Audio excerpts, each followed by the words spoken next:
WISR is located on Ohlone land, and it's important, I think, to acknowledge that. So we at WISR are continuing to sort of acknowledge that we're on, we're on tribal land, we're on Native American land, and so acknowledge those communities. So also, if you want to introduce yourself and say your personal pronouns, if you want to, that would be good. And what else? Yeah, so if you could just say briefly why you're interested in the subject, what brings you here. Some of you started this whole journey of human dignity, humiliation studies, and some of you are, part of it. Some of you don't know much about it. Some of you, like Adam, have taken the course just recently. So let's go ahead and get started. John, do you want to introduce yourself? And okay. Sure. I'm John. I think I know everybody, but I'll just say I'm really glad to be part of a next step in WISR's collaboration with Human Dignity and Humiliation Studies. I'm Evelin and Linda and David. I'm so glad that we kind of gradually started the ball rolling 3 or so years ago, and it's finally starting to kind of gather up some momentum down the hill, so to speak. So anyway, it's nice being here.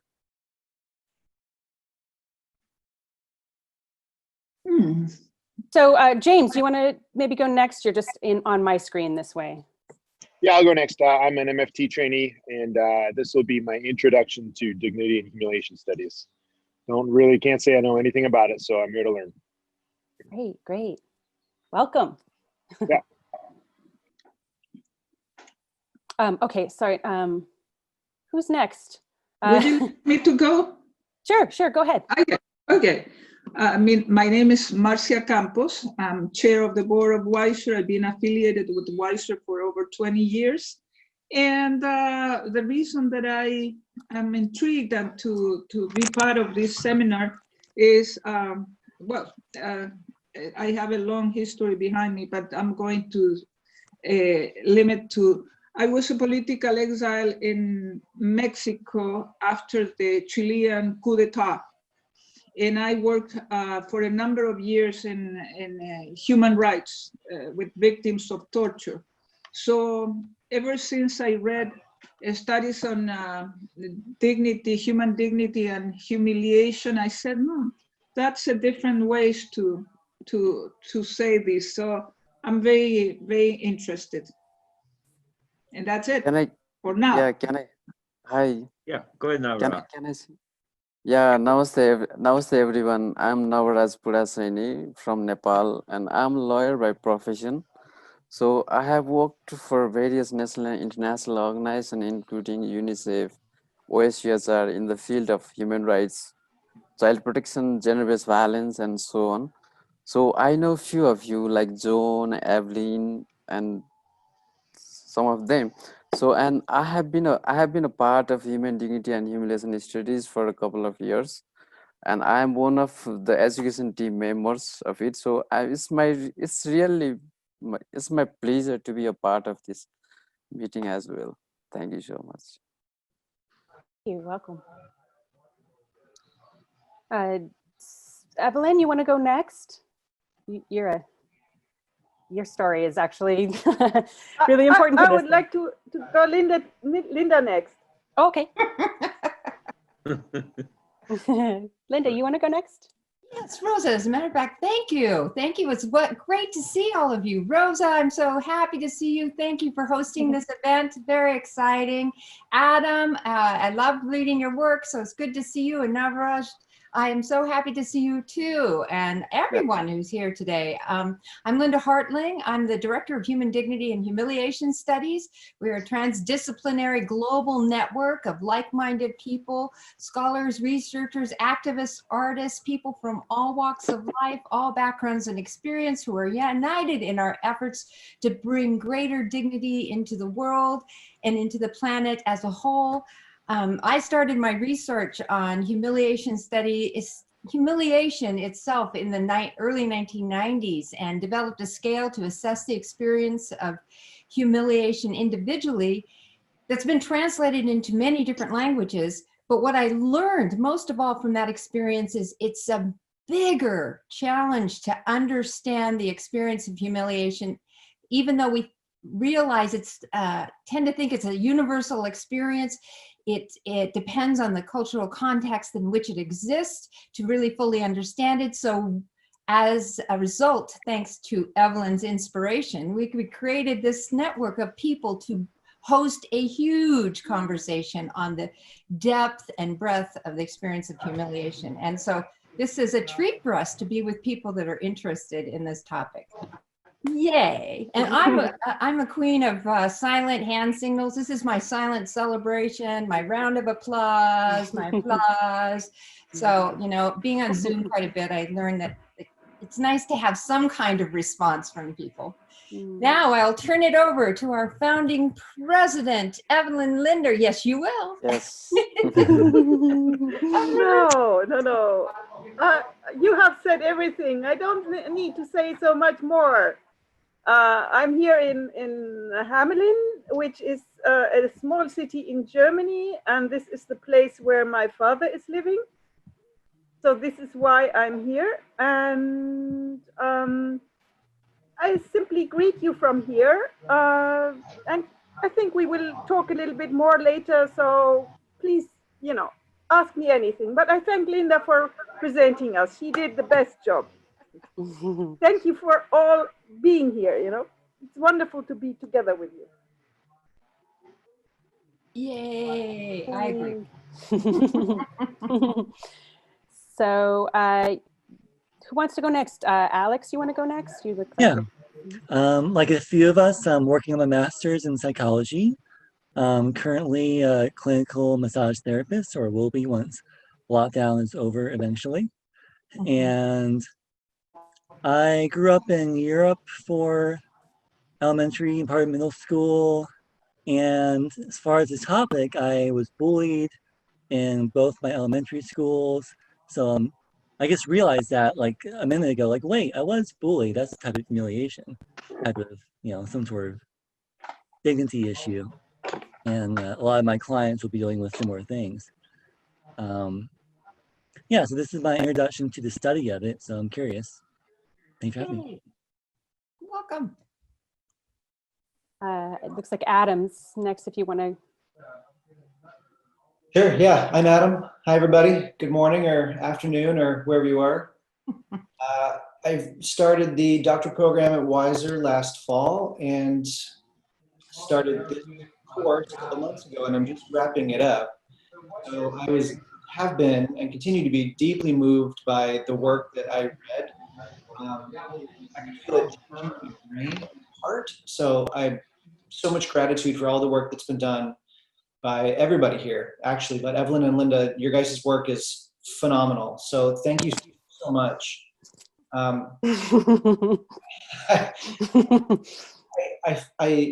kind of had a feeling, not kind of, I had a feeling that it would be a powerful course, but the way that you guys write it just speaks to you in a way that is so necessary on a very deep level. So again, thank you so much. Yeah, I recommend this course to everybody here if you guys haven't taken it or any of the resources. It's phenomenal. Yes. Thank you. So David, you're next, David Yamada. Unmute here. Hi, everyone. I'm David Yamada, and I'm calling in from Boston. This is the first day I've been in my university office since mid-March. I decided I finally needed to reload, and so I masked up and gloved up, and here I am. Very odd experience to be riding the subway for the first time in that many weeks. But anyway, I'm a law professor here, and I specialize in employment and labor law and law and psychology issues. And a lot of the work I've been doing over the last 15 or 20 years has examined bullying and emotional abuse in the workplace. And so I've been active in both legislative and public education realms in that subject matter. But my purpose here is to kind of celebrate some successful matchmaking that I did, because I'm on the board of both WISR and Human Dignity and Humiliation studies. And a few years ago, I said, you know what? This is like the Reese's peanut butter cup, right? The peanut butter and the chocolate need to get together here because they are very compatible. And so I reached out to John, Evelin, and Linda and said, you know, can we develop some kind of a collaboration? Because I think not only in terms of, you know, issues and subject matter, but in terms of values and just the way in which we look at how we treat one another, I thought these two groups would be very compatible. And now, thanks to the work of Rosa and others, we're starting to see it finally, you know, take into a next level where we actually have learners at WISR programs now taking this course. And so it's a real delight to see folks taking the leadership role on advancing this collaboration to the next level. It's really wonderful to see that. Mm, mm. Nice matchmaking. Good matchmaking, David. Yes. So, well, who I have here, thank you, David. Who I have here is Dahlia. Do you want to introduce yourself? Well, yeah, I'm not a copy of John Bilorowski. I'm Dahlia Lien, and I was a student at WISR, but I had to take a leave of absence because I'm now homeschooling my children. Well, they're doing their schoolwork, but you know, I have my children at home all the time, and I can't do any work with my children at home. So I'm temporarily taking a leave of absence, and I'm in the education program. Yeah. Hey, Dahlia. So I have Nicole next. Do you want to introduce yourself? I'm Nicole. I have one more week left at UC Berkeley as a social welfare undergrad.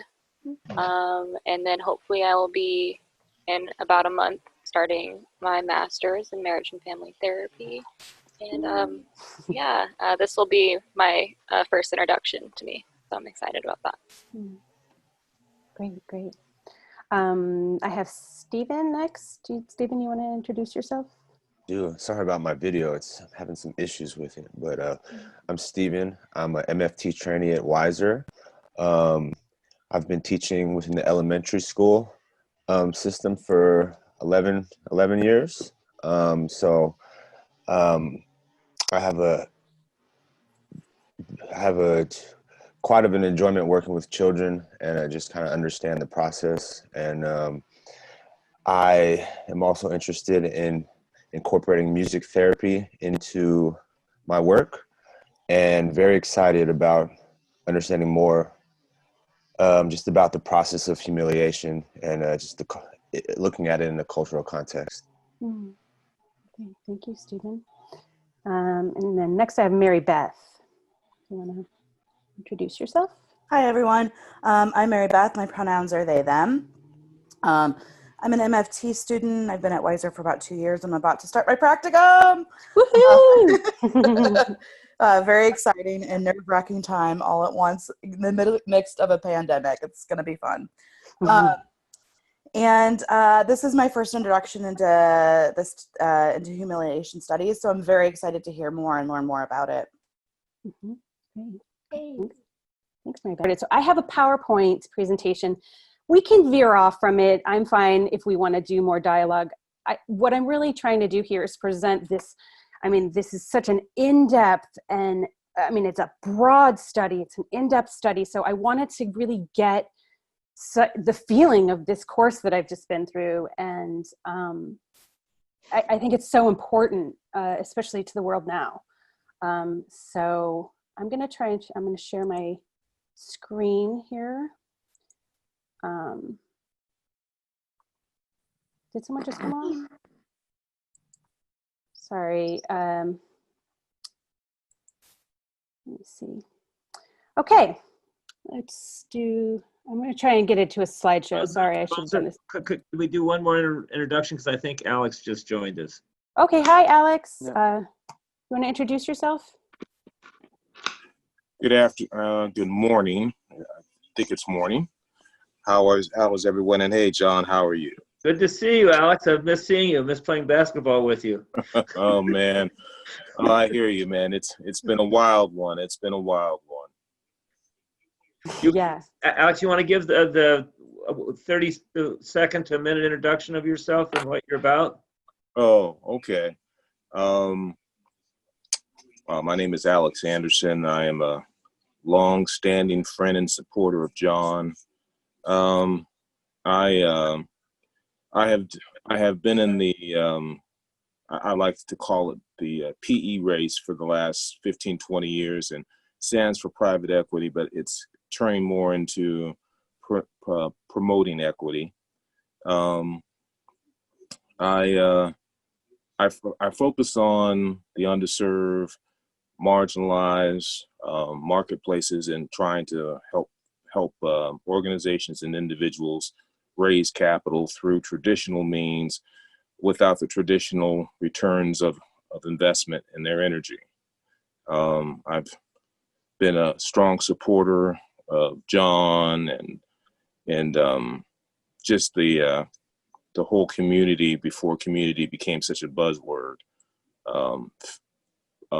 Initiatives to support families and communities and neighborhoods. So I think that's a pretty salient. I don't know if it's 30 seconds, but that's a lot about who I am and what I do. Thank you, Alex. Welcome.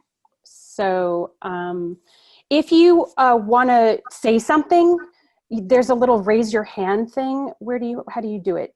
John, I know can you exactly. explain? I know where it's at. Yeah. I know. I'm here more just to participate, to listen, and if I have any, I'll make sure that I Great.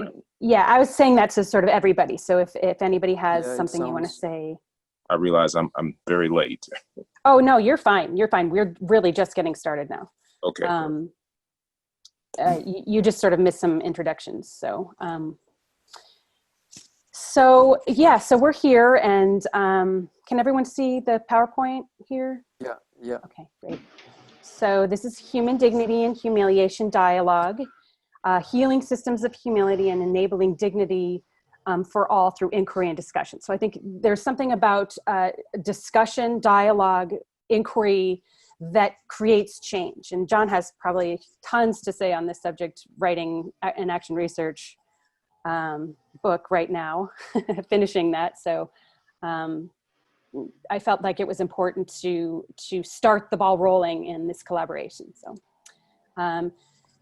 we're coming to this with this saying that, it seems like a lot of this stuff in this PowerPoint is really from Evelin's book, which I'll show you later. But in it, she talks about how there's this saying, Ubuntu. It's a Zulu saying, meaning I am because you are. My humanity is tied with your humanity. I exist because you exist. It's sort of like a unity consciousness, and an important way of coming to this work. And then I wanted to say, use this Desmond Tutu quote, because to invite everyone, it's like do your little bit of good wherever you are, and those little bits of good put together that can overwhelm the world. So that's a Desmond Tutu quote. This is a mural in San Francisco. So just getting love, dignity, and justice it's important. So I just wanted to invite everybody to think about what does dignity mean to you, and what does humiliation mean to you. We're going to talk about this, and everyone has experiences of humiliation, and thinking about kind of what effect that had inside of you, inside of your system, inside of your relationships in the world. So we're looking at it on kind of all different levels.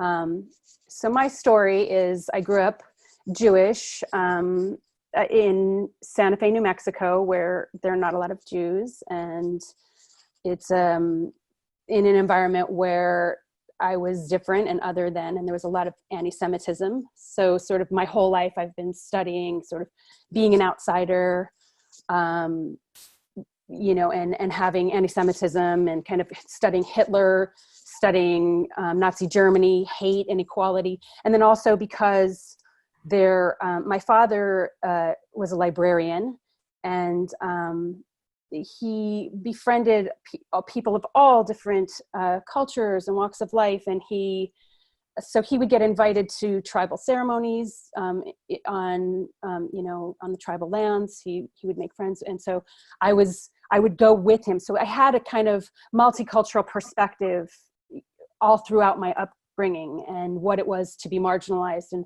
who got kind of pushed to the sides, and inequality, and also with this idea of tikkun olam, or the duty that we have to repair the world.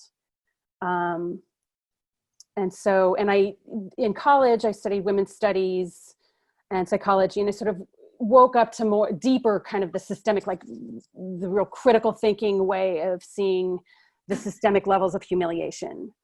And then as a therapist, I have been working with, relationships, and now, especially since taking this course, I'm really looking at therapy from the lens of dignity for all, and sort of seeing the cycles of humiliation. I've worked a lot with intimate partner violence and rape, and working to shift the humiliation dynamics individually, relationally, culturally, and globally. So on all these levels. And it's my true belief that our little thing that we can do, we can't all, like, I can't be Evelin, I can't live all over the world, or, do the certain work that, some of the social justice work that people do, like the thing that I can do, this is my healing, my medicine that I can do. And that healing has an effect on the microcosm, and that healing has an effect on relationships and on the macrocosm. So that's my invitation, kind of like do your bit, do your healing, and you do your good, step into it. And so I also have, I've been a body worker, an energy worker, working with kind of non-duality healing. And I've worked with natural therapeutics, and, kind of how we've been so separated from nature, that we need nature, and the importance of nature, and our connection, and our understanding that we are nature in our healing process. So that's kind of bringing the dignity of like that connection to my work. So I work with sort of like intersectionality, like different intersects of marginalized identities. I came to WISR many years ago, actually, to complete a couple of courses to kind of take my license from New Mexico and get my license into California. So I had to take a couple of courses. So I've been involved with WISR for a while now, and came to Human Dignity and Humiliation Studies. I was always very interested in that, and thought, well, what is it to specialize in this subject? And so I'm a doctoral student now. I just took this course, and it was really the most profound, the best course I have, like Adam said, that I've ever taken. The way that Evelin and Linda write, and the inclusion of all these different modalities, and the disciplines, and the inclusion is just so innately dignifying to humanity that I'm so grateful to be part of it. And the last thing I want to say is how parenting is humbling. It just is, and it's been probably my best teacher. So like taking parenting and using those connections to also be like a social justice parent, or to be a dignifying a parent. It's my growing edge, right? So, you already, Evelin and Linda, you already, I think Linda introduced what is Human Dignity and Humiliation Studies. So here's just the link to, and I can include this PowerPoint if people want, send it out to you, but here's the link. And so it's got so much information on there that is good and important. And, you know, it's as Linda said, it's a transdisciplinary network. It's a collaborative community. It's got artists, it's got lawyers, it's got therapists, it's got, you know, I mean, social researchers, I mean, on and on and on. There's just a huge, and all over the world. So, that brings us to, you know, that what David was talking about, and the WISR and Human Dignity and Humiliation Studies collaboration, that there's a specialization in Human Dignity and Humiliation Studies. And there's this course, thank you, Linda and Evelin, for this course. It's life-changing. You know, definitely so much gratitude for it. And so that collaboration, my intention is to increase this collaboration. I'm about to go into my, doing my dissertation, and this is part of it, is this enhancing this collaboration. There's so much mutual support that can be had within these two communities. This collaboration can, you know, we can cross-pollinate, all those WISR-y types of things. So a lot of this that I'm talking about comes from Evelin's book, Honor, Humiliation, and Terror, an Explosive Mix, and How We Can Diffuse It with Dignity. I recommend everybody reads it. It's long, but very important and thorough, inspiring. I could have all kinds of words for this. So here are our dignity leaders, which they've already sort of introduced themselves. And there's more, I'm sure, that I don't know about, because this collaboration is fairly new to me. So Evelin and Linda and David and the whole network of Human Dignity, Humiliation Studies. And there's, you know, past dignity leaders. We're talking about Paulo Freire. We're talking about Mahatma Gandhi, Nelson Mandela. We can think of a lot more than that, right? There's a lot more. But these are the ones that stood out to me. So we have a lot of world problems going on right now, you know, a lot of issues in the world. There's, you know, we live in sort of a white supremacist heteropatriarchy, especially in the Western world. There's rampant violence, there's war, misogyny, hate, genocide, femicide, ecocide, homobiphobia, transphobia, racism, neoliberal capitalism, environmental degradation, deep loneliness. This is what I'm seeing, a lot of just isolation, loneliness, depression, like inability, relational strife, inability for people to really relate. Like relationships are really, really intense now, especially with lockdown, the pandemic, and kind of all that that's creating, the exacerbation of inequality. There's just, we could go on and on. I'm sure everybody could add, you know, bullying and more. So there's a vast amount of inequality. The annual income of the richest 100 people could end poverty 4 times over. This is, you know, the gap between the rich and the poor is huge. Homelessness as a moral issue, as an ethical issue. It's a dignity issue. This vast inequality it's a problem. And sort of, you know, we need to start to address it in deeper ways. So there's some issues, specific issues in the time of COVID. You know, we've got all of these racism, classism, all that stuff, unequal access to resources. There's like, you know, even still we can see there's, you know, putting money into corporate welfare, bailing out of big businesses. You know, there's this, and I'll talk more about neoliberalism and kind of how that fits in, but, you know, environmental degradation, and then vast separation and disconnection, and the ways maybe there's some ways we're becoming more connected, and then there's some ways where we're just getting farther and farther away from connection. So that's an important thing, I think, to address. Sorry, you know, I wanted to say a piece because Evelin says this so beautifully with her work. It's how language matters. It's like our use of violent language for common things. You know, we just bring violent language and humiliating and dominating language into our vocabulary and our communication. kind of flippantly. We just kind of, it's just part of the vernacular, you know. So like examples are like mastering, like I'm going to master that. Well, that's got ties to, you know, slavery.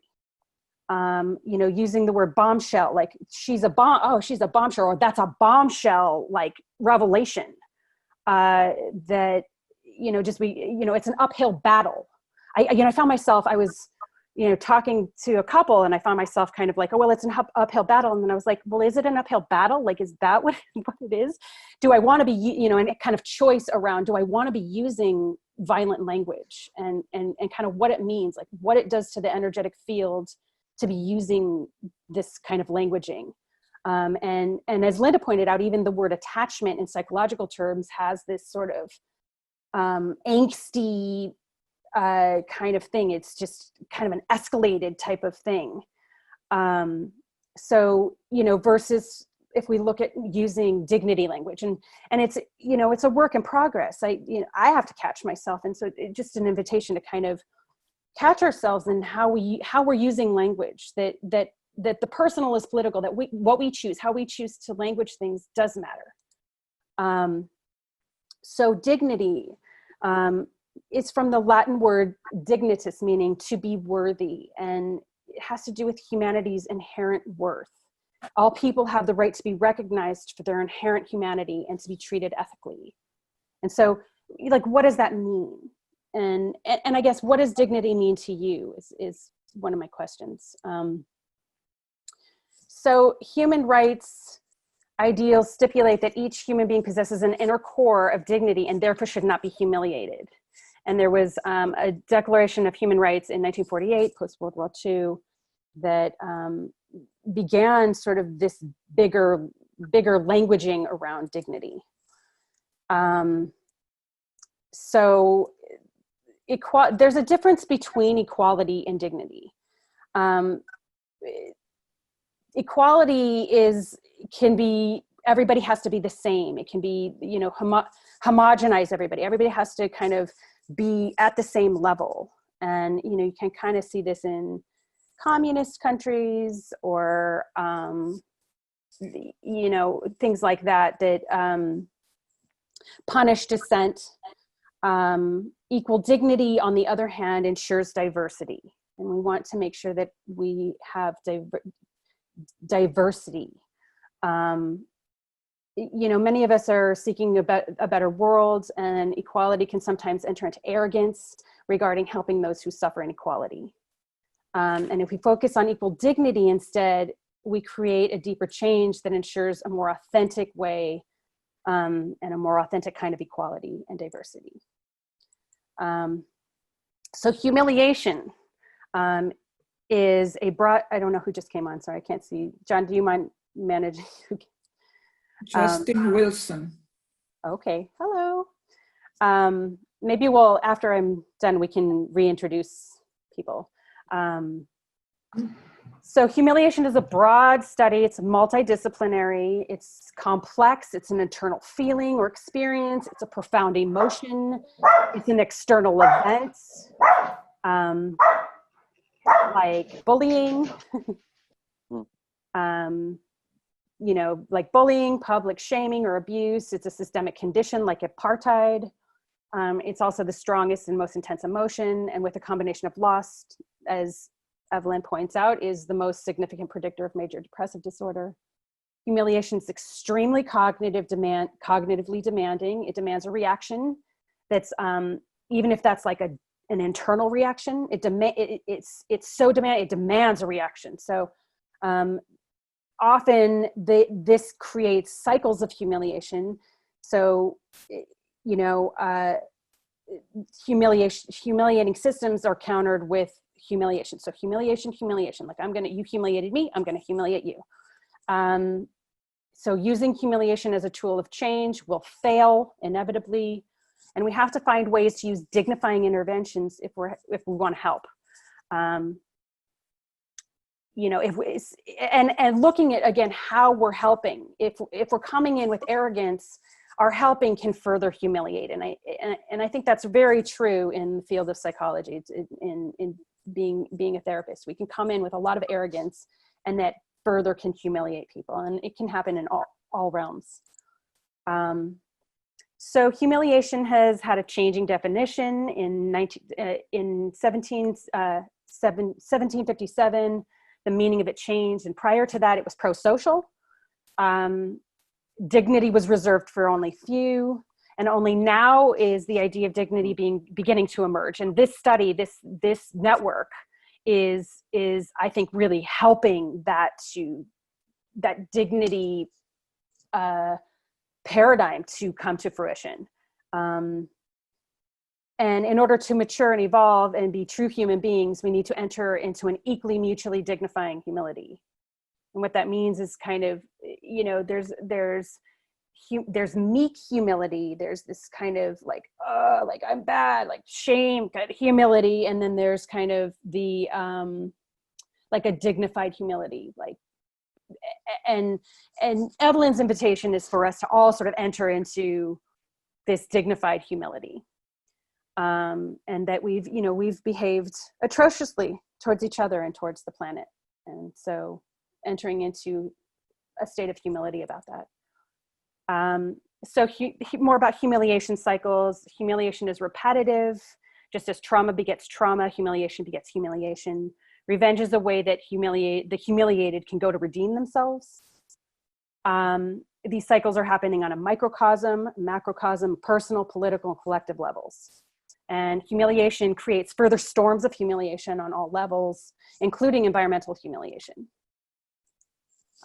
So is sort of this lineage of humiliation. So 200,000 years ago, there was sort of enough space. Everybody had, like there's plenty of land, plenty of stuff. And then 12,000 years ago, there was sort of a competition and domination was the norm. And then in 1757, the egalization and emergence of dignity and humiliation. In 1948, the Declaration of Human Rights. In 1967 to 72, we see the planet from the outside. This is a very important thing, that we get to see ourselves from the outside and just see this beautiful blue planet and know that it's sort of, we're all one. There's one planet and one human family.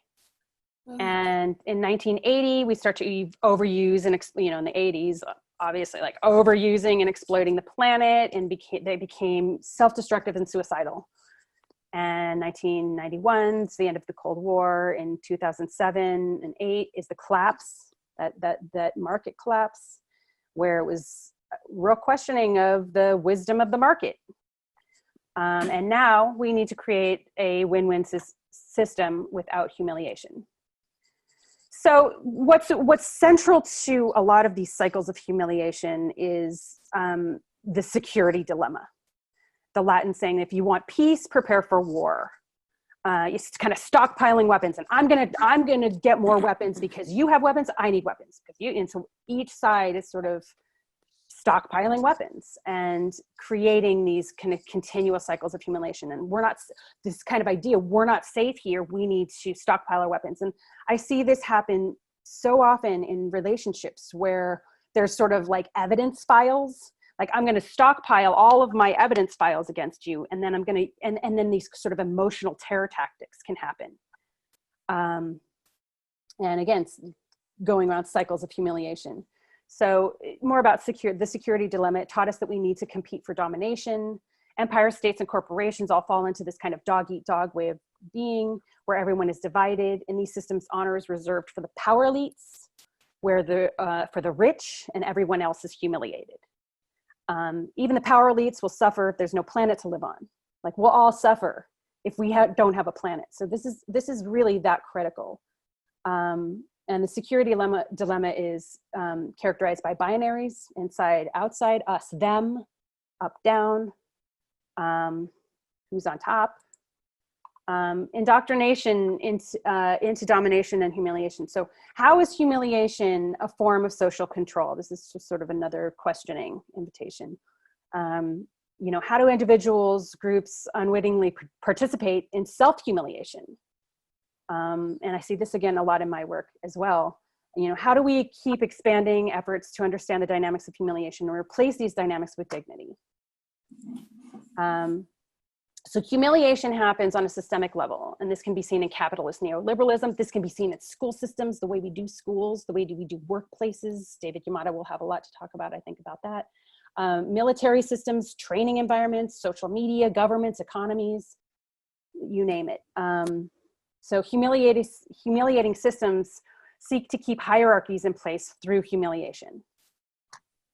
So there's like a ranking of human worth.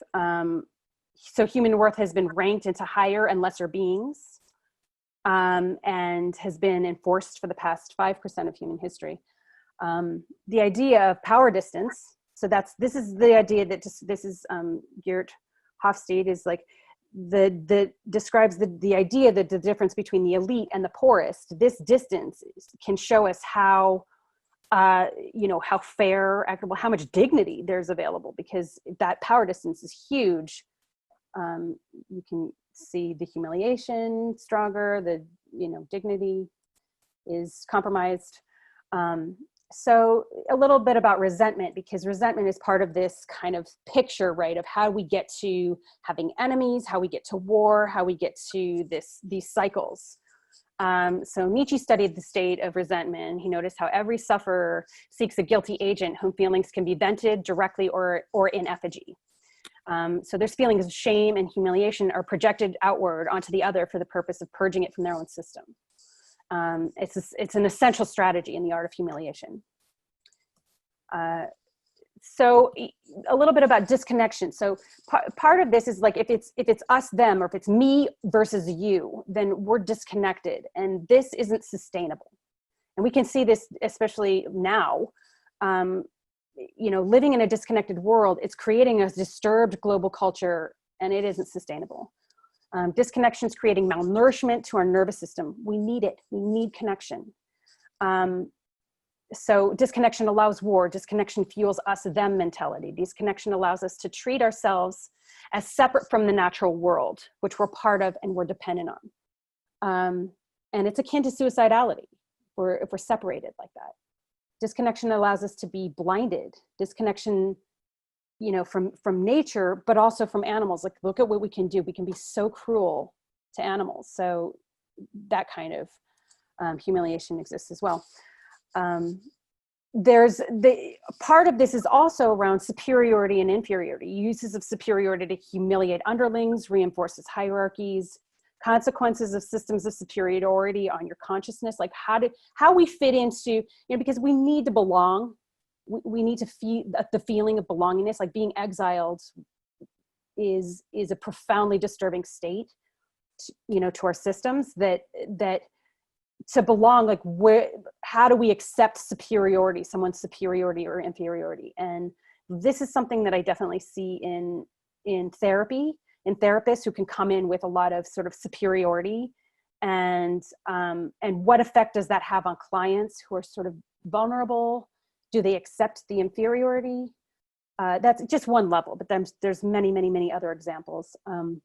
You know, there's intrapsychic elements, there's relational elements, there's community elements, there's global elements that this superiority plays out in.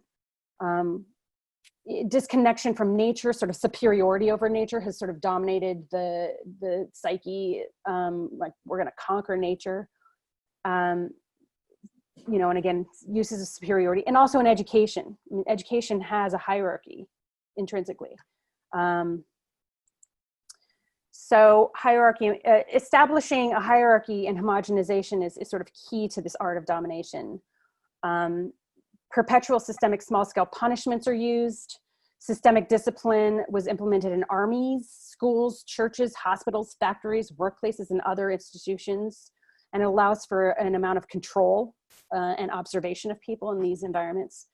So these systemic punishments, these small-scale punishments are sort of training us to be obedient.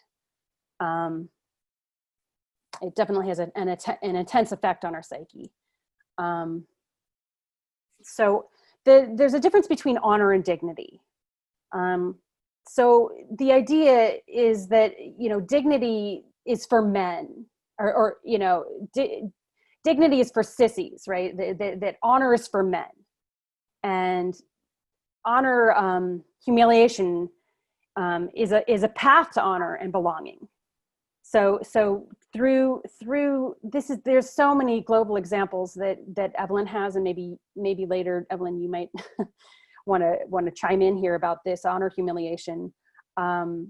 That people will do something like a terrorist attack or like a big thing to or be humiliated. People will be humiliated, honor humiliated, in order to belong. They'll accept honor humiliation in order to belong. Hazing is an example of this, just on a sort of one little level, social level. Dignity humiliation removes the victim from humanity altogether. So that's the difference between honor humiliation and dignity humiliation. They become exiled from humanity. So it's a deep assault, and it's more intense than honor humiliation. And dignity humiliation deprives a person of their beingness. You know, in Western cultures, we really revere independence. So everything's structured around this. You know, from education to healing to therapy, everything is structured around sort of getting us independent, and individuating and self-esteem and sort of like self-actualization. It's very self-oriented. So it places the importance around individual freedom over unity and cohesion. And sort of there's a fear of cohesion and cooperation, and a fear of democratic socialism. There's a fear of collaboration and cooperation. And so communal sharing is disintegrating, and divisions are becoming greater.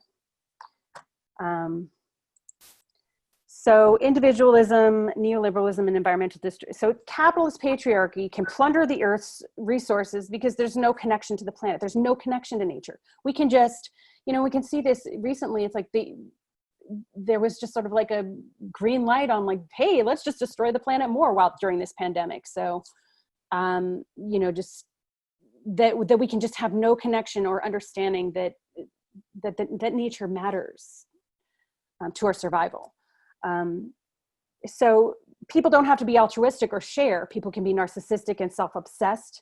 They can be to thine own self be true. That kind of self-interest is a godly tenet. So individualism and self-humiliation. So Linda came across that nuclear reactor site, and it says security is an individual responsibility. Be an individualist. Which I think is really poignant, and just shows how that's, you know, in the center of that is this security dilemma. That being an individualist is part of this amassing of arms. It has to, you know, and just that kind of amassing of arms, this kind of hoarding weapons, is associated with freedom. So the worship of this kind of separateness is suicidal, because we need human connection in order to survive. And it's the idea of being noble and honorable and an individualist is part of honor self-humiliation. That we isolate ourselves, and that's part of our self-humiliation. So the idea of face, that the culture is driven by this idea that honor comes from saving face, that we put on our face in American culture. And social media drives a strong push to present ourselves in a specific way. Facebook is a prime example of this, or Instagram, any of them. It's like we win approval of friends or likes or whatever, or even like in the dating apps, like we win the swipe or whatever it is. By presenting in ways that follow the rules of face. So we have to know how to do this face. And I have a lot of clients who are really don't understand this world. And it actually is deeply humiliating to them that they can't participate in this kind of social media world. So, you know, and the idea of the building social capital, like interactions, like the connections and interrelation has now to do with capitalism. So it's sort of like our relatedness is sellable. And also with this is the idea of branding, that we have to market ourselves. We have to become a brand, that as a humanity, we become a commodity.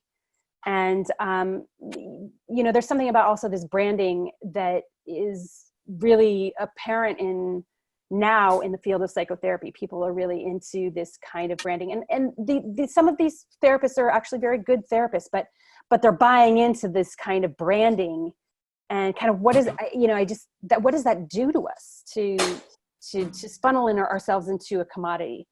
And then identity politics, and I just love, Evelin talks about just like not being sort of like identified with like a culture or a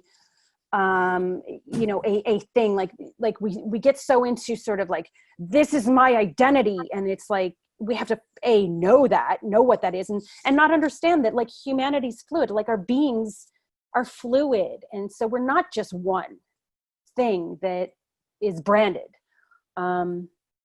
So it's sort of win it being fake and severing off our true selves. So the effect is actually really devastating on humanity and connectedness. So let me check in the time, sorry. Psychology, therapy, and individuals. So even psychology's fallen prey to individualism. It's like we're talking about self-esteem, self-acceptance, self-fulfillment, self-motivation, and it has a deep emphasis on the self, and it totally misses the relational realm altogether. So we need to measure our well-being actually more by relational well-being. And we need to plant the seeds of loving kindness in every conversation, every word, every interaction, every relationship. We need to start to connect, to actually connect more. We need to learn how to do this because we've become so disconnected. So love, a deprivation of love is a deprivation of dignity, because we are hardwired to love. We need it. So it's been co-opted, and the idea of love, like romantic love, is through this idea of romantic comedies. It's an unrealistic form of love, and I see a lot of couples really suffer from expecting it to look like that, this kind of fake branded love, instead of kind of what it is to really work and collaborate and be with someone. And the other idea is like the monogamy. It's like this monogamy model is that, we find someone, they're the only other person we ever look at. It's, that goes on forever, and the end. And it's not necessarily, even if we have monogamous agreements, it isn't necessarily as realistic. If we can have the agreement, but there's something about that that's sort of like hoarding and isolating, and we have to kind of go into these pods, and there becomes this sort of superiority, like we're better than you because we got married, and that kind of thing. So it can be used in a lot of weird ways, I think, and it can create more isolation, and there's strict rules around who gets love in what way. So because like I've been talking about, love is a basic nutrient, and our nervous systems are set up to love. And love deprivation is a neurological starvation. Dominators can co-opt this and use it to humiliate and keep us in line. And honor cultures and use of humiliation to reinforce hierarchy, and utilizing basic need of love and belongingness to humiliate us. So I wanted to, I talked about love. I want to talk about hate. So the hate movements, they utilize humiliation as a tactic towards domination. And just what does hate mean to you? And how has hate impacted your life? I guess it's pondering these questions. Using the word hate, I hear this a lot too, in terms of languaging. Oh, I hate that food, or that, thing, is just being aware of our language, that this is violent language. It escalates things too. It's very, very, very strong word. So here's an idea of like forming the enemy. What do we have to do to form the enemy? We have to split. I argue we have to kind of split part of ourself to be able to have an enemy. We have to kind of split off in a way. And the security dilemma kind of exacerbates this, and it kind of this us them, an imperative to attack based on humiliation. Like, you humiliated me, so I have to humiliate you. Embedding humiliation dynamics, humiliation into these dynamics. So the art of domination is central, I think, to how, we need to understand what is this? How do we come to domination? So because human beings, as I've said, need connection to survive, the art of domination exploits that need, turning people into followers, and underlings accept their lowliness for promise of belonging. And, I loved this quote that Evelin wrote, is in the case of Trump, he'll frame history in ways that make it appear as if his version of reality has always existed and will always exist. And in doing this, he uses the art of domination, and he co-opts victims into being perpetrators.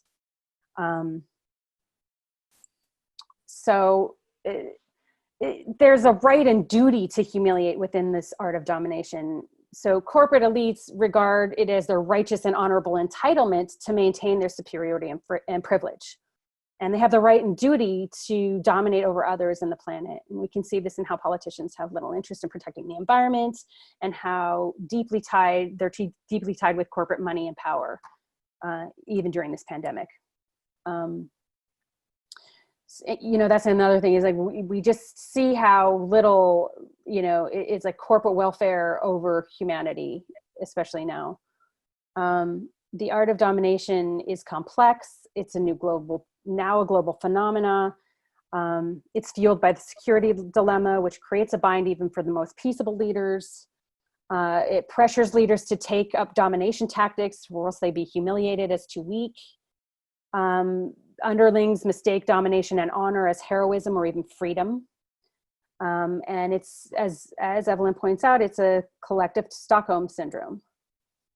So creating oppressors. So all of this manifests in a lot of different ways, and can turn someone from a state of involuntary suffered damage to voluntary inflicted damage. This is the conversion into oppressor. Perpetrators and dominators prey on the vulnerability of children and adults alike to groom or convert them. And there's a deep identification with the dominator as oppressor, and victims are co-opted to become self and other co-oppressors. So maintaining domination, it requires certain things to maintain the domination, to maintain that place of power. They use repression, they use violating human rights, they use ideologies such as racism, sexism, bigotry, xenophobia, and by using labels and categories of people's as enemies or legitimate outsiders. So these are outsiders. We're insiders. It's, again, this kind of us them. And it's a slippery slope to dehumanization, or more accurately, a denial of humanness in the first place. Okay. So the dominator model and honor. In the dominator model, it's an honorable leader's responsibility to treat peer enemies with respect and either fight them or become allies with them. So women aren't worthy of this, and they're not seen as human. And keeping underlings in due humility through routine humiliation is part of this. So keeping the women in their place in the home by generating and maintaining daily life, they're required to administer openly displayed brutality in order to keep the dominator structure in place. Proving that one is a good dominator is by using the art of humiliation. Shame and humiliation are used in artful ways to employ this, creating the art of domination through the art of humiliation. This is critical to sort of maintaining that power. So, these dominators need to be consistently affirmed. The types of relationships are really, really fragile. They need a lot of affirmation of their power.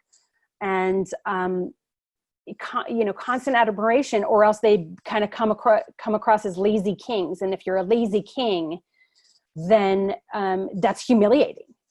And only lazy kings would allow people to, not live in humiliation. And there's duty to be brutal. And terror helps maintain that subjugation. And it plays on the idea that of the male, dream of glory. So honor is central to the art of domination, and fear is extensively used as a tactic. We can see this in like genocidal missions from Hitler's Nazi Germany to Rwanda and Chile, to Chile. Central to this is the security dilemma. It means the ideas that ignite fear of dispossession and, importantly, fear of humiliation are key to domination. So fear of humiliation is actually really central to being able to dominate, to create that fear. And people will run off of this fear. The fear of humiliation is almost as bad as like the humiliation, because it generates so much, humiliation is so strong that the fear of humiliation is so powerful in our system. So the duty to humiliate, again, is the duty to keep people down, to make them feel less than. And then there's sort of this, like, as Evelin points out, there's the quasi-religious tones to like ethnic cleansing, to subjugate people, to harm people, to humiliate a whole people. So dominators are deeply humiliated people. Hitler played on the collective humiliation of the Treaty of Versailles. Donald Trump as a deeply humiliated person. I don't know if anybody's seen like some of the stuff from how he was brought up, and just him as a deeply humiliated, playing on the feelings of those that are humiliated, the forgotten people. These humiliators, like in Israel, Palestine, that kind of like cycles of humiliation back and forth. But this kind of, now I have to subjugate you, and there has to be this kind of apartheid. There's cycles of relational abuse. I'm right to humiliate you because you humiliated me. I'm right to cheat on you. I'm right to disrespect our boundaries. I'm right to hurt you because you hurt me. So, again, I said this at the beginning, but we need to look at how we're kind of coming into helping. So we can actually do more harm than good if we're coming in with the savior or rescuer complex, and we go in with arrogance or ego, or we're standing in judgment of different cultural practices, or we're not understanding honor or honor cultures, or, the importance of cultural humility to, if you don't understand kind of a culture, to have a lot of humility around that. And, we need to watch where we're helping from. Like, we need to have some self and other awareness, build this consciousness in order to help. We have to watch how we're coming in. So, part of what has happened is that we, have formed this kind of cult as a humanity, formed this cult of victimhood. We have strong desire to identify with victimhood. And we can see this in how Donald Trump got elected. There's a kind of competitive victimhood. It happens in relationships as well as collectively. And, again, Donald Trump honed in on these feelings of these forgotten people, and they can have a voice through him. There's lots of ways this kind of cult of victimhood comes around. And I can see this just culturally, how these cycles happen. So religion can be used to unify, but it can also be used to, and create a sense of oneness, but it can also be used to legitimate violence and atrocities. It can be used to validate xenophobia and create more division. It can be used to dominate over nature.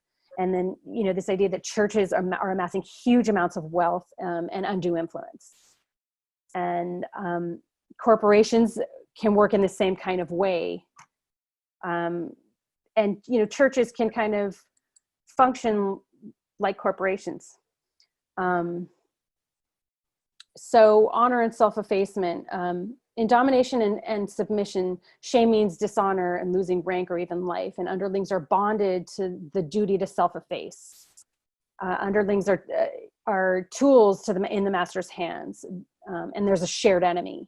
And honor is potentially suicidal. And then there's terrorism in honor, the idea that the honor is, it's honorable to commit an act of terrorism. And so understanding that, there's way more about this in Evelin's book, but really important work around how we can look at terrorism differently. We often like to see terrorists as evil, which just reinforces sort of this way of coming in with arrogance into the helping. So honors like armor, Napoleon famously showed how honor means choosing death over dishonorable peace. Humiliation is a profoundly unbearable state, especially for those people in cultures that are steeped in masculinist ideals. In Nazi Germany, there's been deep humiliation stemming from the treaty, as I said. Hitler and others saw this as the ultimate humiliation, and that became a unifier in Nazi Germany. And it's about maintaining honor by triumphing over humiliation and by using a scapegoat. So honor is like the way out of the humiliation. And that kind of the idea of the shared enemy. So the path to honor can be seen in the military. It's the idea of the becoming heroic warrior can create honor. There's a high risk of becoming really traumatized in the process. And the requirement of duty goes against our basic dignity, to kill another, to subjugate another in the name of war. That's often about ideologies that a soldier doesn't know or understand. It goes against our basic structures of humanity. So within militarism, there's this huge possibility of creating harm, of post-traumatic stress, and it's a moral injury. And Evelin talks about this as post-traumatic injury, and sort of removing the pathologizing disorder, that word, and using it as injury. It's post-traumatic injury, and it's a moral injury that carries an expectation of harm of others. It's the idea that what is right has been deeply, deeply violated. Society expects that men bravely kill enemies and feel nothing about it. And this is where the moral injury comes in. We're one human family, and this idea of bravery and honor goes against the fabric of our being. And the culture of honorable heroism emerges with the security dilemma, and the moral injury has been linked to the heroism. So you can be a hero if you kill. So war is created by exacerbating cycles of humiliation, security dilemma. The endless war is profitable. It's terror. Terror and the cycles of humiliation have to do with that. There's a whole war mentality, and this is even showing up in our language, as I've said.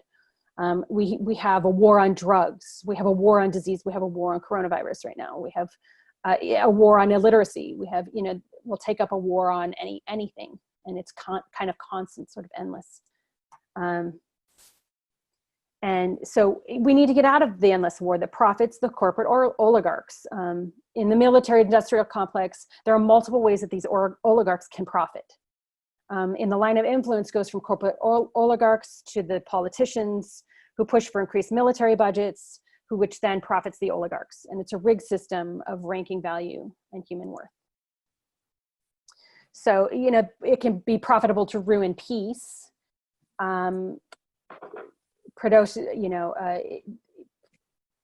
It can generate profits through endeavors like producing weapons, social media, through spewing hate. Can distort the discourse by manipulating hate-inducing messages and undermining democratic processes. This happens a lot in social media. There's all these kind of little side groups, secret groups, so it sort of can generate this feeling of belongingness to be in a hate group. So corporations in the art of domination. So corporations are well-versed in the art of domination. They take up the imperializing task with full force, and productivity is the highest order. And it's become a constant state of work, which I think David Yamada can talk about more. It neglects the real value and creativity that comes from contemplation and downtime. We're just supposed to work and work and work and work. And what I've seen during the coronavirus is that people are working harder than ever. And it's a lot more draining because we're doing it online. So there's many different draining things about it. We don't get to see each other's, body language. Like you know, 50% of our communication is in body language, and we don't really get to see that, or be in each other's sort of energetic field. It's doing something, I think, to us. So this is the idea of good workers. The work ethic abhors laziness and rewards people who obey in mechanistic ways. And we can see this in how we school our young, how we push them to training to be good workers, who don't have free thought or will. And this is what Western cultures is now identified as freedom. The willing worker emerges as a religious, philosophical, and cultural legitimized way through these direct and indirect coercive factors. So having a job means having the respect, earning the respect of society, while losing a job means you lose respect. And we can see this in how our culture and our world disdain and abhor the poor, even though elites and those born with money may never work a day in their life. By virtue of just being born rich, they sort of they're afforded dignity, and they don't have to contribute. You know, money is the new God. It's even amongst the ultra-religious, and examples are seen in the Mormon and evangelical factions of Christianity who've amassed massive amounts of wealth. So there's like a neoliberal cult. You know, this is influenced by Ayn Rand, who misrecognized the idea of self-interest being natural and God intended. It creates almost this cult-like religiosity to self-interest. This influenced politics and created this kind of economic terrorism. There are even cycles of humiliation and helping charity, in helping in charity. There's, you know, neoliberal cycles like just, I don't know, certain organizations that follow that. So, so neoliberalism and humiliation, we need to transform the market-centric system to a common-centric system. We need to acknowledge and understand the need for community. The market-centric systems intrinsically exploit, and common-centric unify. So education, so academia is, you know, these things show up in academia. Academia has a particular kind of responsibility to protect from the destructive cycles of humiliation. So it can be like about liberation, but it needs to be able to address the deeper needs, and it has the potential to change the world, right? But academia has become sort of no longer about enlightenment or critical thinking. It's now about training. And there's no longer responsibility in education to create thoughtful, responsible citizens. There's like fundamental religious teachings embedded throughout the education system, and it's profoundly influencing how we are as culture, as a global culture even. And academia is producing what Foucault calls excellent sheep. So academia has bias. It's in favor of what Evelin calls scientism. It's got science has a strong belief in itself, and it's identified it as knowledge instead of maybe contributing to knowledge. And kind of these themes tend to be incubated in misogynistic beds, and they're born from the same places that exclude women from power. Corporations are aligned with the hardness of science and overlook the importance of softness. Corporate interests in academia has sold out corporate interests have sold out academic freedom and integrity. If you know, there's corporate contributors, then you kind of have to tailor that to their needs. If the goal of academia is to help create consciousness, then the basis needs to be dignity. So human dignity has its base in consciousness, and become aware is critical. So academia and university have fallen prey to consumerist neoliberalism. Institutions of higher learning prey on the insecurities of our culture. Academia can be used to increase inequality. You can see this in examples of for-profit institutions, as well as the idea of student loans, which are becoming impossible to pay off. It increases the status of elite and the elite, while it subjugates those who are not wealthy. Like, who has opportunity to go, you know, to get a higher education. Similarly, academia can function as a corporation. Even the best of institutions can fall into the trappings of capitalist neoliberalism, and this disallows a dignified education. I think, you know, WISR is an alternative to that. WISR is not, you know, aligned with corporate interests. It's critical of corporate interests. So, WISR is an exception to this, and there are other institutions that are an exception, but WISR is a very special place that is an exception to this. So misogyny is alive and well in academia, which privileges male ways of thinking. It privileges linear ways of thinking. It marginalizes anything relegated to the feminine. Ethnic studies, women's studies, and other departments are deemed unworthy of being included in the broader institution. Upholding scripts of honor that require subjugation of the feminine. In patriarchal cultures, women's bodies become under scrutiny, and examples are tests on women's virginity, the intact hymen, binding of women's feet, genital mutilation, social exclusion, and other tactics to hide women, control women, and keep them in their place inside the house, torturing of women, femicide, big problem with femicide, rape, suti, genital mutilation. So in the system, in domination and humiliation, men can only derive honor from equal ranking men in the gendered, in a ranked gendered system. Women are regarded as non-human or subhuman in these systems. Rape is a tool of domination and honor. Humiliation in some cultures. We need to redefine rape as a form of terrorism, according to Evelin. Post-traumatic responses to these violations frequently, women who have been raped or systematically abused tend to use tend and befriend strategies. So there's like fight, flight, freeze. And in these situations, women use more tend and befriend, which actually is I've found deeply embedded trauma response that it looks really functional, it looks really adaptive, and it's harder to address, I think. Exploitative economic, so humanity, as I was talking about, humanity as a commodity, corporate well-being above the planetary well-being. Corporations can commit acts of terrorism, yet meanwhile Nelson Mandela was on the terrorist list until 2008.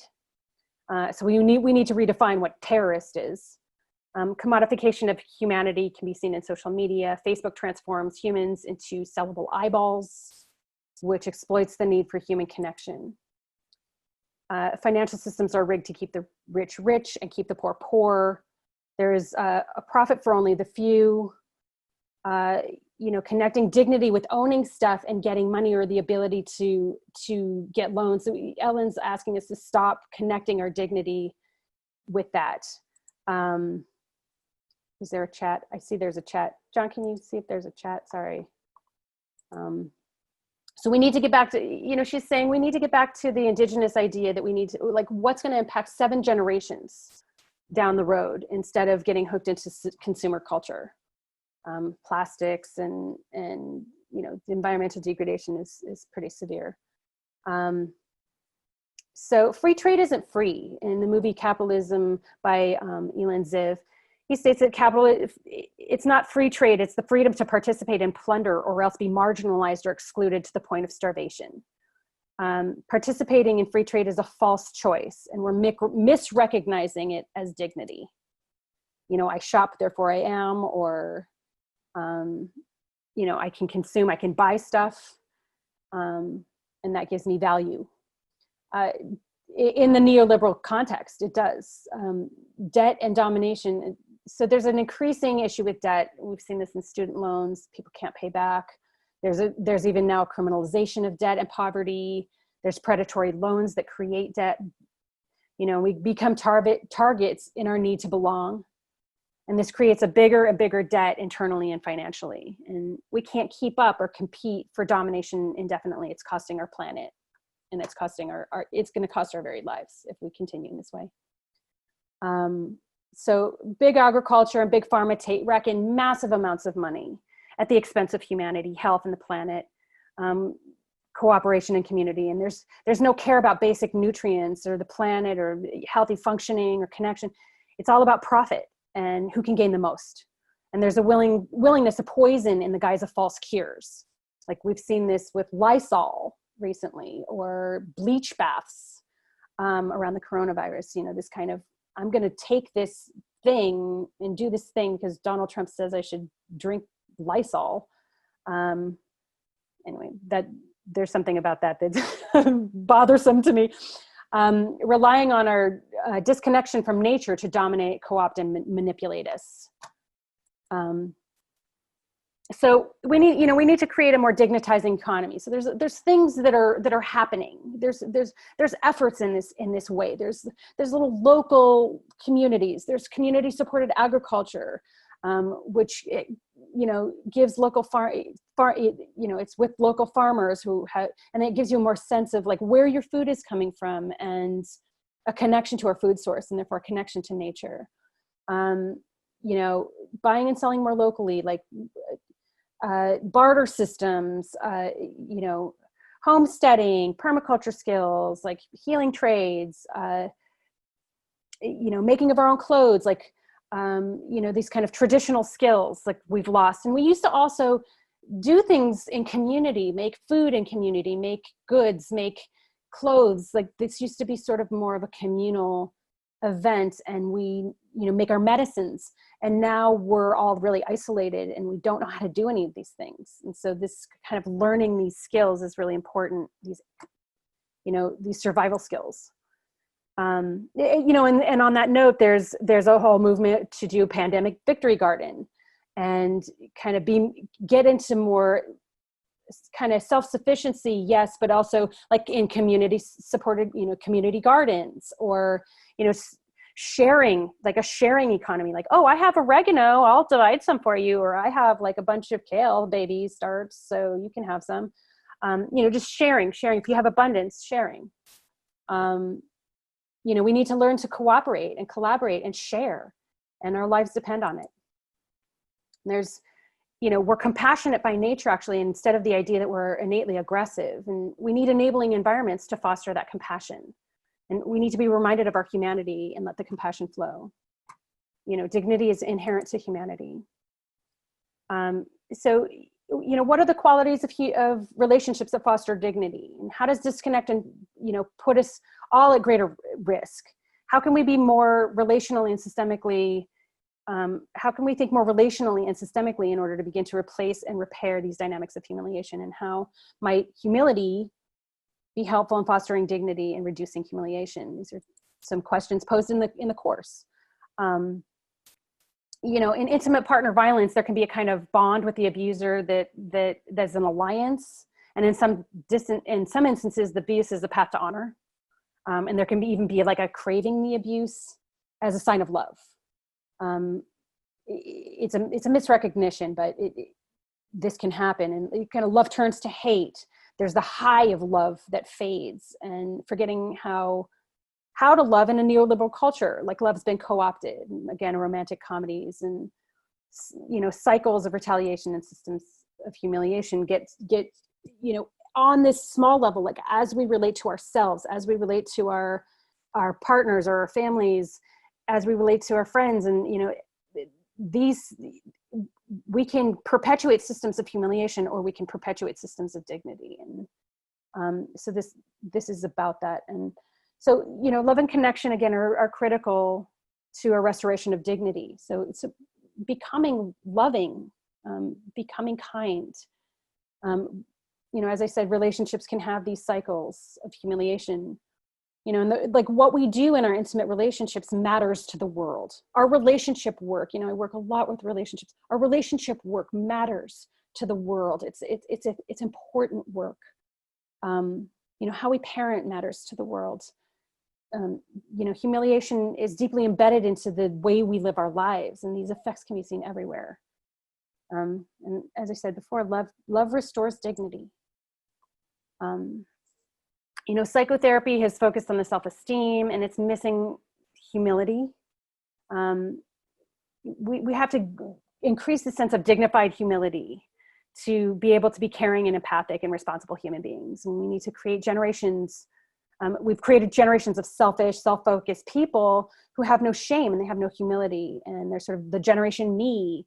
And we need to embrace dignified humility. So, there's real pain to humiliation. When an individual group is humiliated, it paves the path to violence.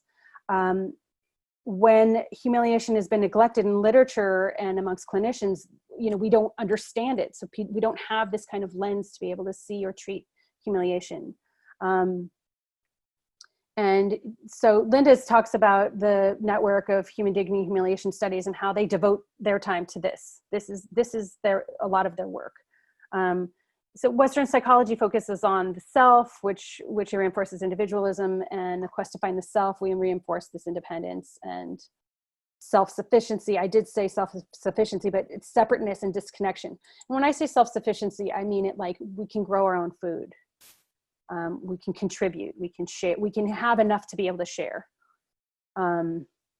Social pain, the pain of humiliation creates a profound relational violation. It threatens connections which are vital to our existence. It separates us from others. There's studies that it impacts parts of our brain in this, in the same way as physical pain, and it can last a whole lifetime. Social exclusion is also really, really painful, and it's a form of humiliation. It creates the same responses in the anterior cingulate cortex, or the ACC. It's the neural alarm system, which sends off signals that something is wrong. So that social pain is like something really not okay here. The pain or fear of pain from humiliation has a real effect on our bodies. It's like our bodies carry around this, and I'm sure, Alex, you can talk more about that. We're wired to detect social pain in the same way that we're wired to detect physical pain. So when there's social pain, people are more likely to turn to violent behavior, especially if there's no repair to those relational wounds. Self-regulation is decreased. There's an increase in risky behaviors. Social pain creates a reduction in self-awareness, which impacts self-regulation. Social rejection and humiliation, it leads people away from self-awareness. And then it can escalate towards violence. Humiliation has a progression towards violence. There's the humiliation that causes social pain, which causes decreased awareness, which decreases self-regulation, which increases self-defeating behavior, which leads to violence. So how is humanity being affected by this kind of distancing, this social distancing? And we've started to talk about it at WISR a little bit more like, let's physically distance, but not socially distance. Let's stay connected. Is there an increase in social isolation? I do see that. I wonder about human touch.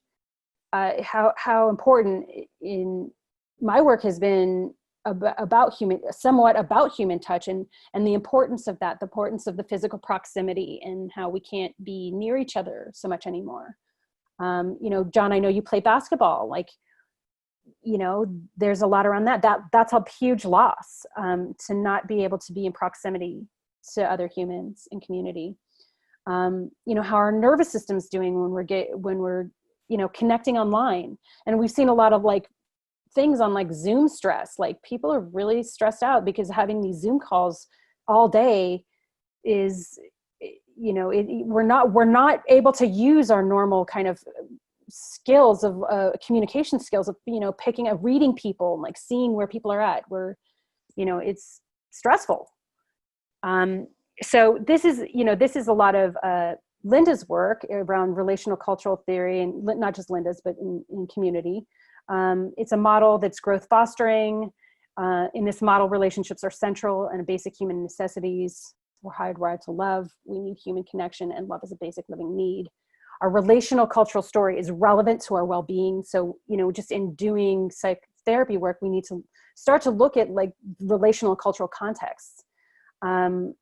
People in their social and cultural contexts to facilitate connection or disconnection.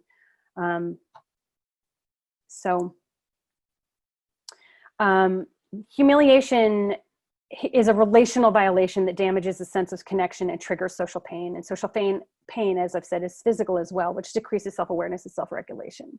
And it leads to the risk of self-defeating behaviors and violence. And humiliation is a weapon of mass destruction, as I think Linda and Evelin have said. It's a weapon of mass destruction. Because these cycles are actually really huge. And she talks more about the terror cycles. So we need to start to look at respecting Earth's limitations. We need to look at ways to generate prosperity within the limits of Earth. There are many underground movements that are being found in herbalist communities and ethnobotany and, permaculture. So those who understand that we're nature and any harm we do creates harm to everything, including ourselves, is, just kind of taking the Hippocratic Oath, do no harm. So the clothing industry, so in terms of environmental degradation, the clothing industry is a huge environmental polluter. There's just a mass amount of consumerist push to be on trends and therefore have fast and disposable fashion. The rich can afford to not wear the same thing twice. There's a huge overaccumulation to the point of extreme clutter that ends in waste and pollution. It's also a false promise of status and belongingness and recognition and winning through massive consumerism. As a result, there's extreme anxiety and low self-esteem no matter how much you've accumulated. The co-opting of love and sex in a dominating neoliberal patriarchal culture. Love and sexuality are co-opted. Anything that's outside of that heteronormative paradigm is deemed inferior or less than, and queer culture seeks to reclaim love and sex. How does this co-optation affect us and humanity? Like co-opting of love, co-opting of sexuality, how does that affect our relationships? And the gender binary and humiliation. And, in some ways, the false dichotomy of the gender binary has led us into warring and divided ways. By falsely creating the binary, humans can be controllable, especially those who are assigned female at birth, who are relegated to to the inside, while those who are relegated to, who are male are relegated to the outside affairs. This is a false separation that's created mass division of humanity. And so why some aspects of the gender movement have radically shifted. Evelin talks about misrecognition. We're misrecognizing what it means to be human. It's domination through confusion. It's misrecognizing,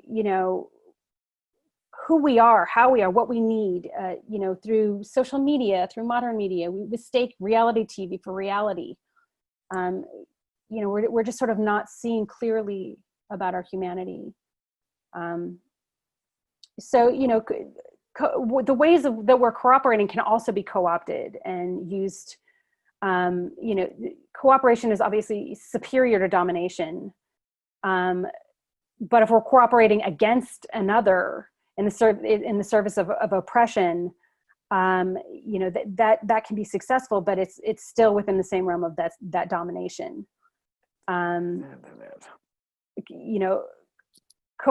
Cooperation against enemies can lead to aggression towards outgroups. So it's like we can join us in an us-them way, but that's not really cooperation. It's not like human cooperation. God is on our side, and that legitimates our aggression. So there's blockages to building trust. That people can't cooperate or build trust when they're humiliated. Mutual trust can attenuate the security dilemma. So it's critical for us to foster mutual trust. Feelings of humiliation can trigger violence, and how do we create the antidote and the path to dignity? And sort of this is what we're talking about. We need to look at ways to unify without homogenization. We don't need everybody to be the same. We need unity and diversity. And we're one human family. We're part of the natural world. So separating from nature is humiliating.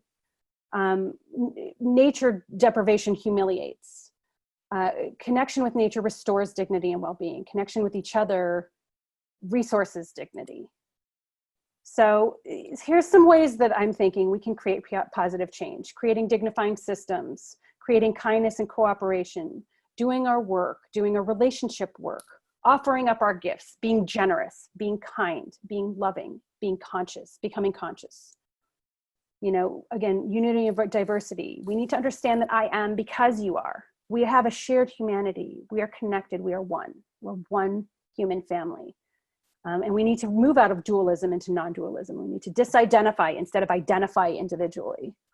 We need to come out of the facade and trance of social media as a self, as brand. We need to understand how to share and how to forgive and how to unite. I wanted to say also, it's like, yes, we need to have like this no self, I think we also do need to be self-aware. We need to understand self and other, so it's both. So becoming conscious, as Paulo Freire says, we need to be becoming aware, becoming conscious is important in the process of dignity for all. You know, increasing consciousness, and how do we increase consciousness? WISR is a really good way to increase consciousness. It's a hotbed of that. We need,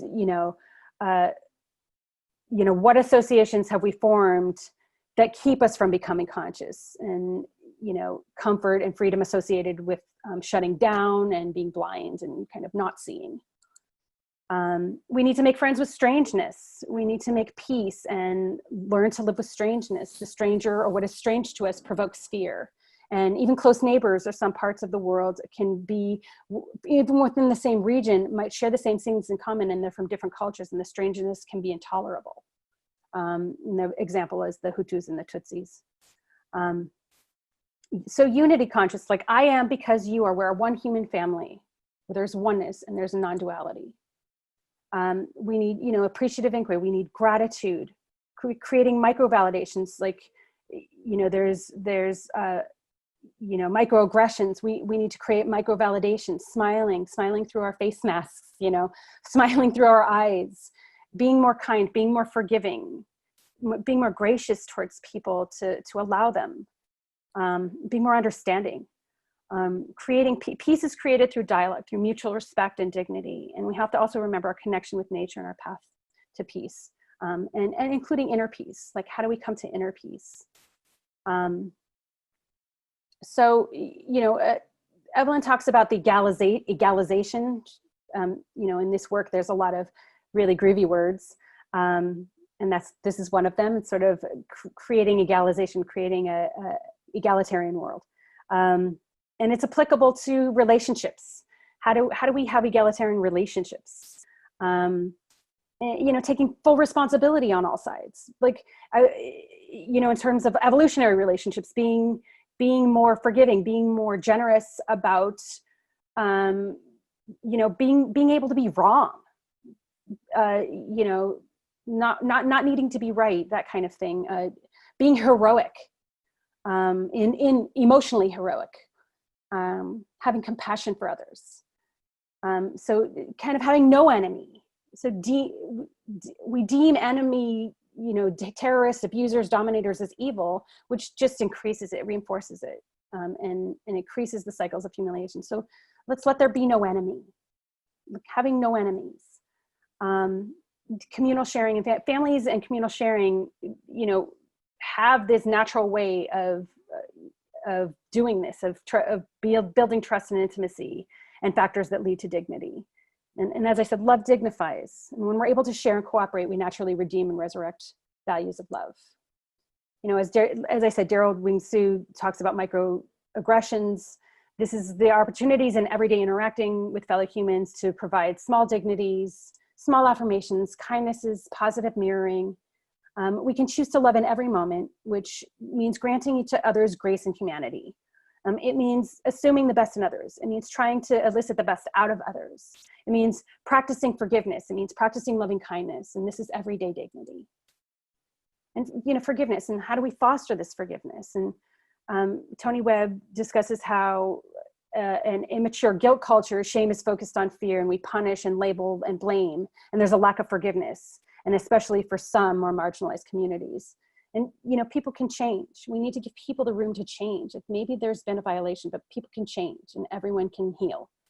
And we need to make efforts towards a dignified humility. We need to find ways to rise people up out of meek humility and humiliation to dignified humility.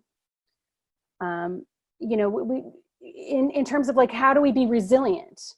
Emotionally resilient, even. It's like we've previously, studies are focused on special strengths or hardiness or toughness. And this idea is kind of reinforcing this very white male affluent section of society, and that kind of viewpoint. But now we can see that actually resilience has more to do with love and interconnection and softness. And we need human connection, so that looking at from a relational cultural theory context, we can develop these strengths. We can have a different lens. Dignified humility, humility can look like weakness when it's forced, or it's meek humility. And, dignity can be present within humility. We can rise up, and we can be humble and dignified.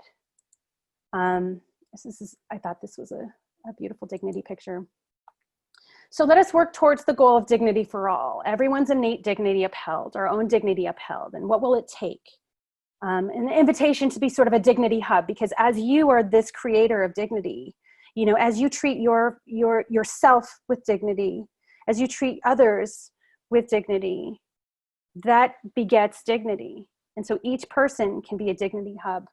And if each person does their part to restore and uphold and create dignity, and we'll surely change the world.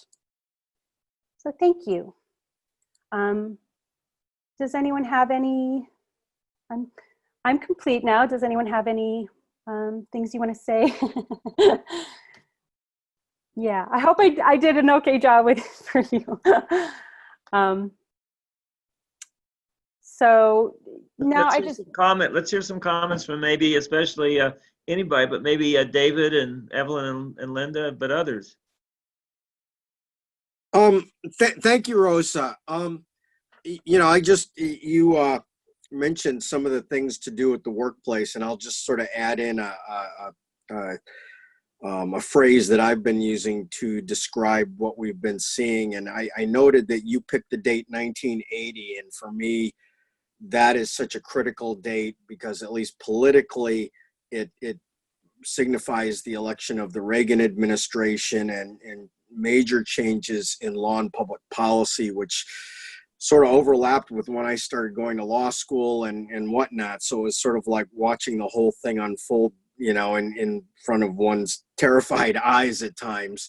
But the phrase I use is that we've been dominated by a markets and management kind of framework in the way we look at the workplace. And for me, infusing employment law and policy with notions of dignity is a countervailing voice to that kind of a value system.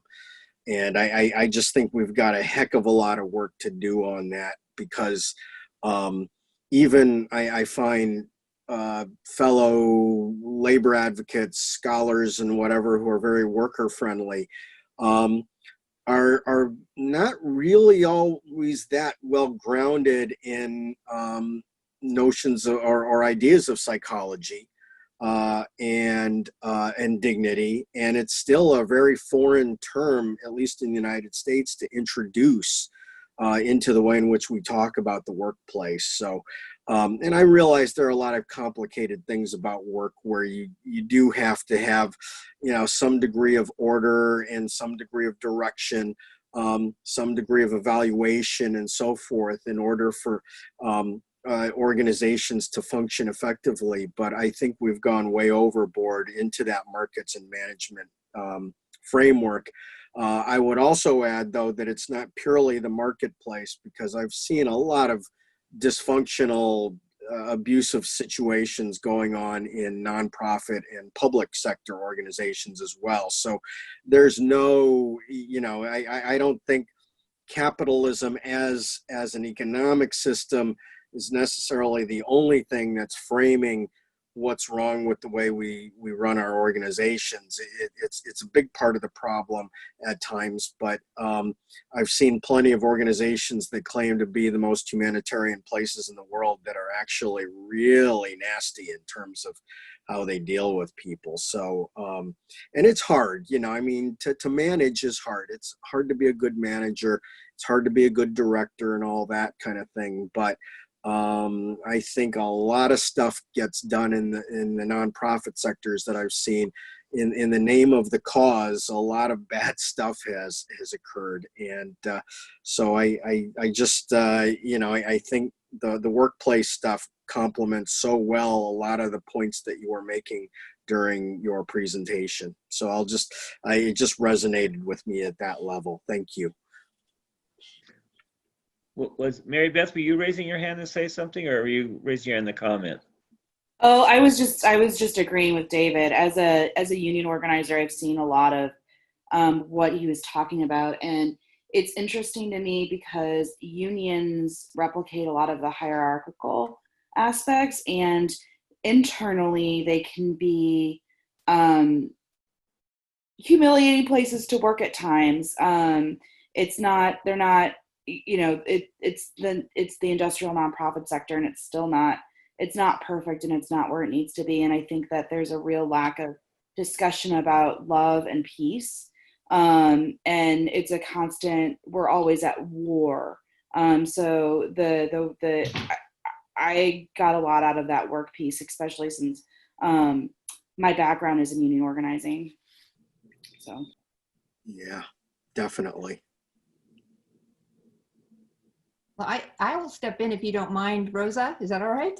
Hey, Rosa, I am amazed with what you covered in your presentation.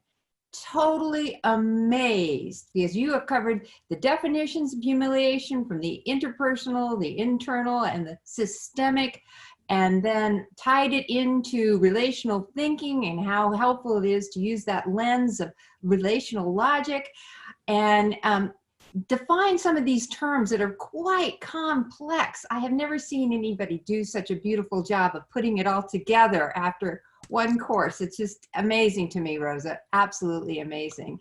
And I want to say, David, in your workplace work, he has been one of our shining role models of what it looks like to walk the talk of this work, creating organizations, working with organizations that apply some of this knowledge about dignity and humiliation in a way that facilitates the growth so everyone can grow as they grow themselves as they're growing in an organization. So David is one of our key role models for our work that we've done.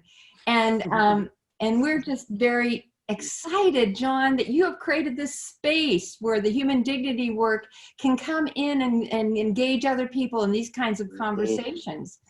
And the only thing there was one thing I thought that might be helpful, Rosa, at this point is I'm going to put Evelin Lindner on the spot, because she has this great term, because you talked about language, and language is crucially important to facilitating a new world of dignity. And she uses the term dignism, Evelin. So would you mind talking about that? Yes. First, I want to talk to you, Rosa. I don't believe what you did, I don't believe what you did. And that you were holding out, I think it's almost 2 hours you were talking. And you know what? Here, I just took this book, this is the book you are talking about. It's a brick, you see? If you print it, it's killing half a forest, So, and I was working on it for 7 years, and I thought that nobody would ever read it or read any of it, because it's much too complex, much too complicated. And so I was thinking I was writing it just for myself, so that I understand the world better. But the fact that you were reading some of it, and it really humbles me and makes me extremely happy. And I must say, listening to you, I learned a lot of new things. Because, the fact that you look at it makes it different. You look from outside, you look with your experience. And there are some points where I think, wow, yeah, I haven't thought of it, so this is a new point, a new angle, a new perspective.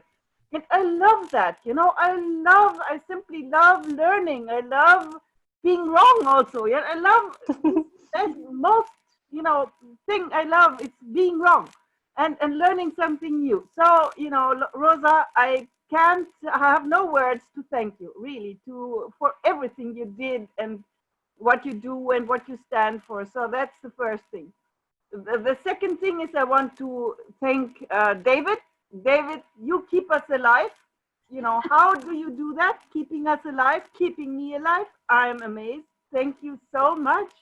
And that you brought us together with John, what a gift, what a gift. Linda and I, we talk about you so many times, and you should have, I think, I hope you get some vibes, every now and then when Linda and I talk about you and John, so now dignism, dignism. It's simply, I was thinking that when I talk about this work, then, and I talk about it in Chile, for example, then I remember that I was thrown out of the room almost when I was using the word capitalism.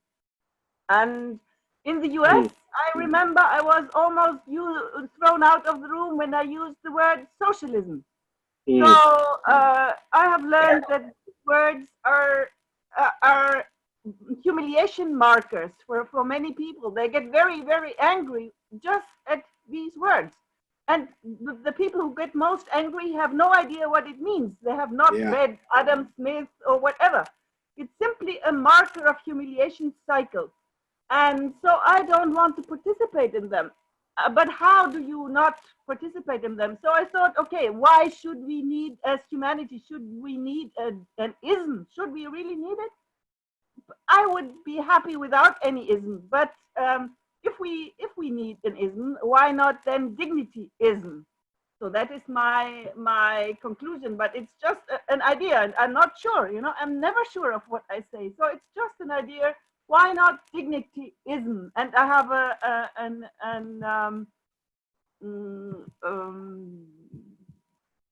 kind of definition that I can read for you if I find it now. I read it to you now. Dignism. So dignism is to describe a world where every newborn finds space and is nurtured to unfold their highest and best, embedded in a social context of loving appreciation and connection, where the carrying capacity of the planet guides the ways in which everybody's basic needs are met. It is a world where we unite in respecting human dignity and celebrating diversity, where we prevent unity from degrading into oppressive uniformity and keep diversity from sliding into hostile division. So this is simply an attempt for a definition. So that's all. So I'm, Rosa, what you did, I'm amazed. And David, thank you so much. And John, thank you so much.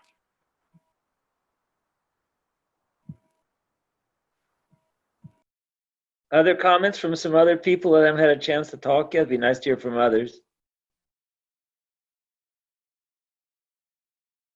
Yeah, Alex, go ahead. Something I learned a while ago that stuck with me that I like to share with people when possible is that I believe that hate is not so much related to love or even the opposite of love.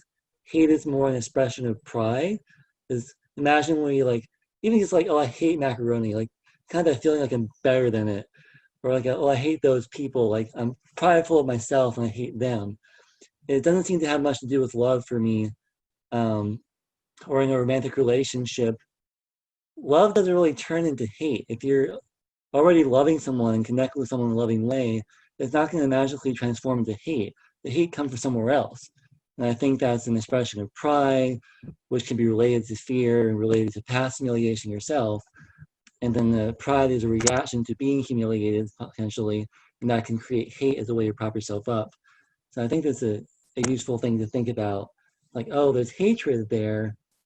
Why are they being prideful? What are they trying to hold on to for themselves pridefully that's creating that hate? Maybe that might be a cause for concern.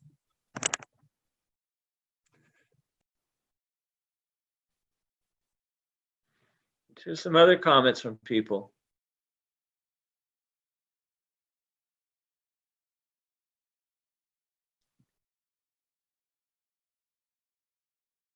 Well, on that note of hate, just I know I talked for 2 hours, but hate, because I did a whole study in hate, especially hate movements, white supremacy, and there's a lot of aspects, like as you're saying, there is a pride element, I think. Fear is very strong in there. And I get what you're saying. It's like it actually, hate is generated from a different place than love. Yeah, I agree with that.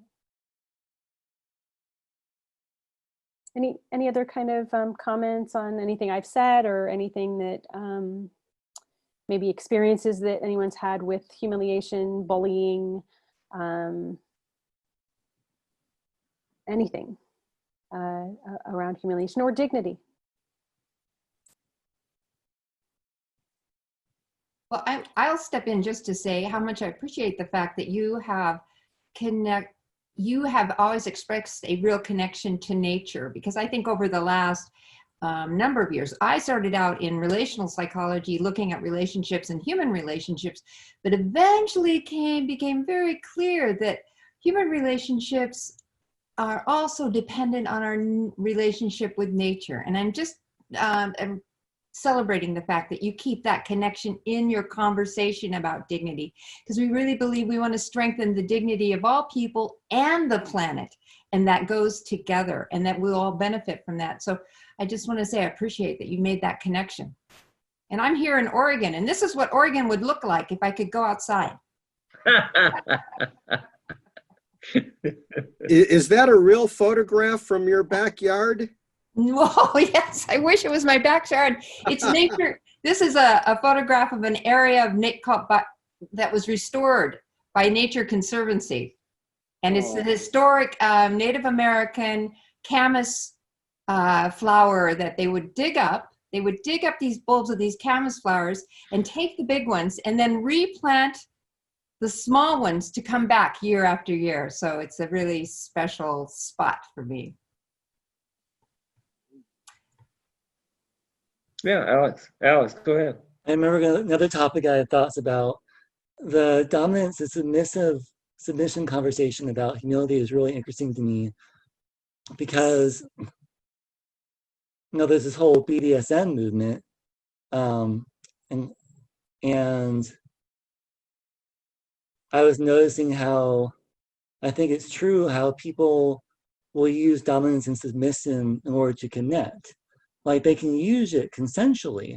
So maybe it's not inherently wrong.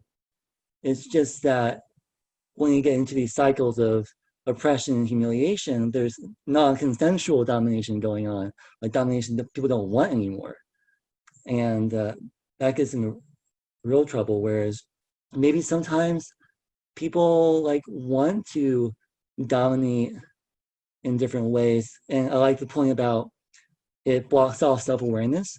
Like, I know in the gay culture, there's drug use, and certain drugs like meth specifically will make you lose self-awareness. It's one of the reasons people use it is it makes them crave love and makes them lose self-awareness, and they will want to dominate or usually want to submit. They just crave that submission, they crave that connection, and they use this drug to create that. For me, it's really scary to witness, but I've seen that and I felt that. Yeah, it's another aspect of like how people will choose humiliation in order for some sort of thing they feel they need. They feel like they need to forget themselves, or they need to connect. Yeah, and how can I work with that as a therapist and acknowledge their needs without saying, oh, you're being humiliated, this is wrong. Like, well, no, why are you doing this? And maybe you can get this need met in other ways that would be less traumatic for you or other people. So that started lots of thoughts to me. It's why I want to see your slides again. Like, think about that more. Like, how would that apply to people and how they go through things. Linda, you were going to say something? Yeah. I'm sorry.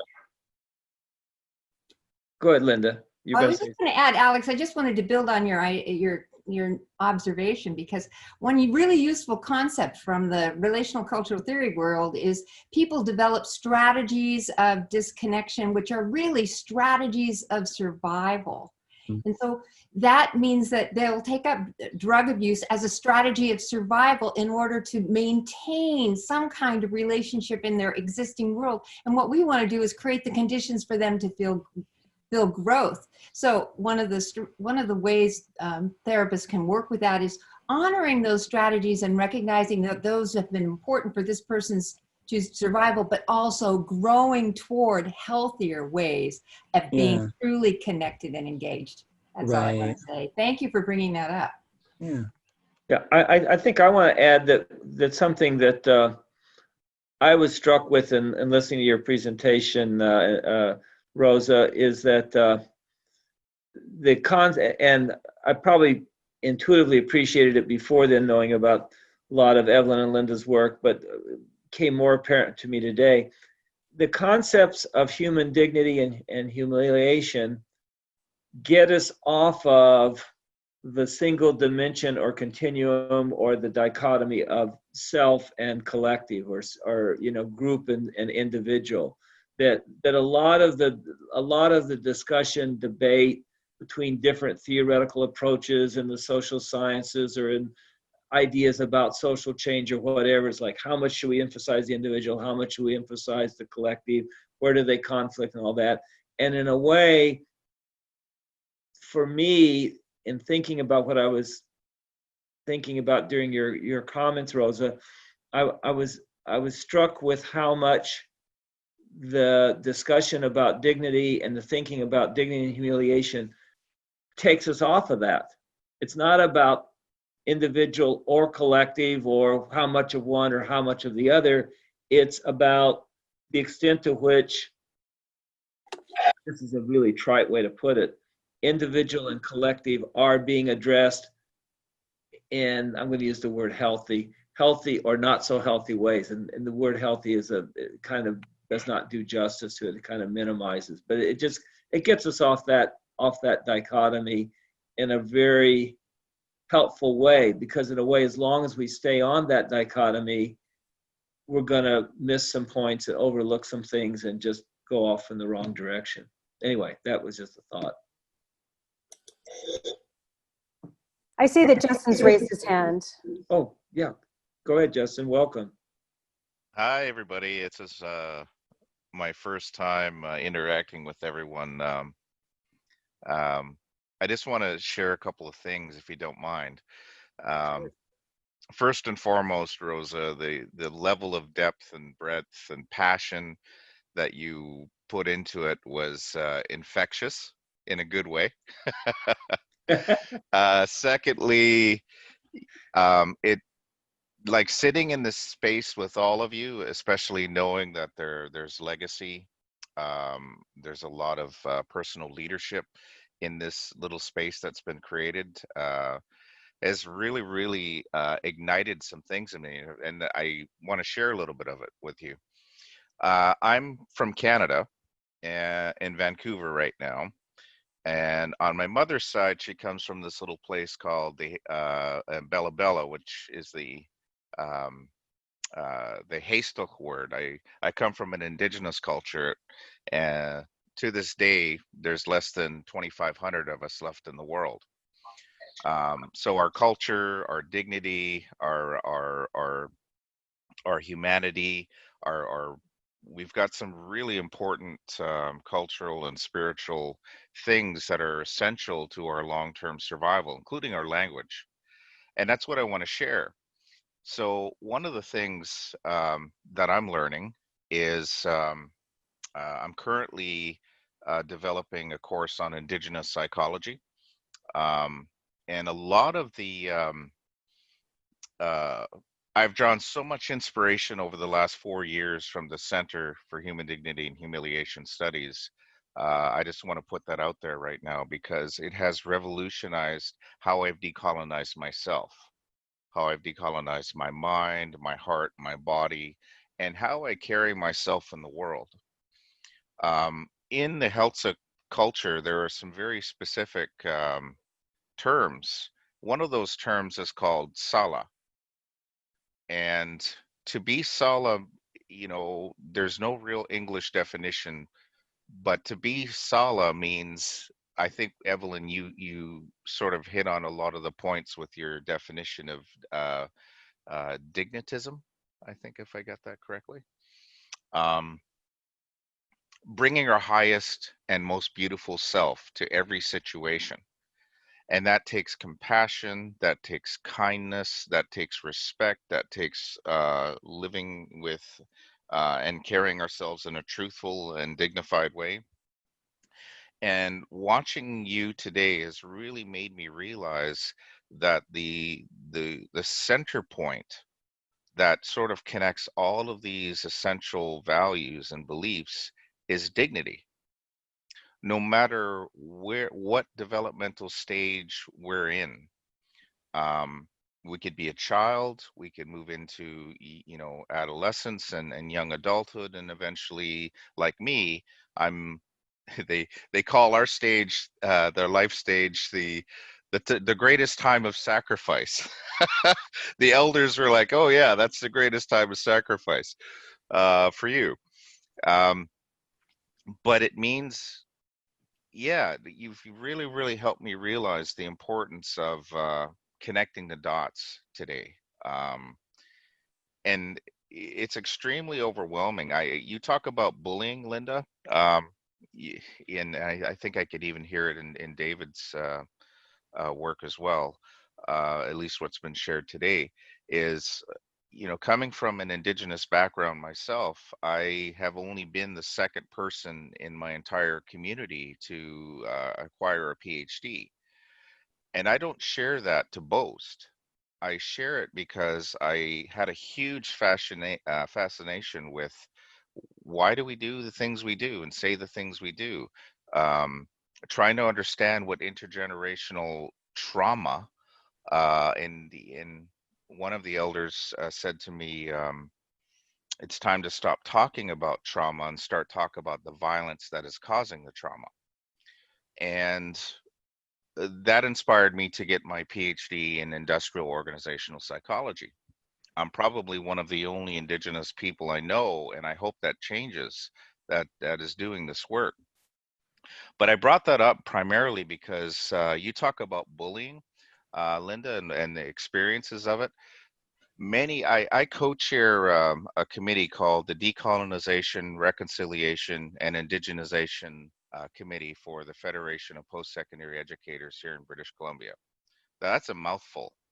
It's the intersection of probably some of the most incredibly demanding work I've ever done in my life.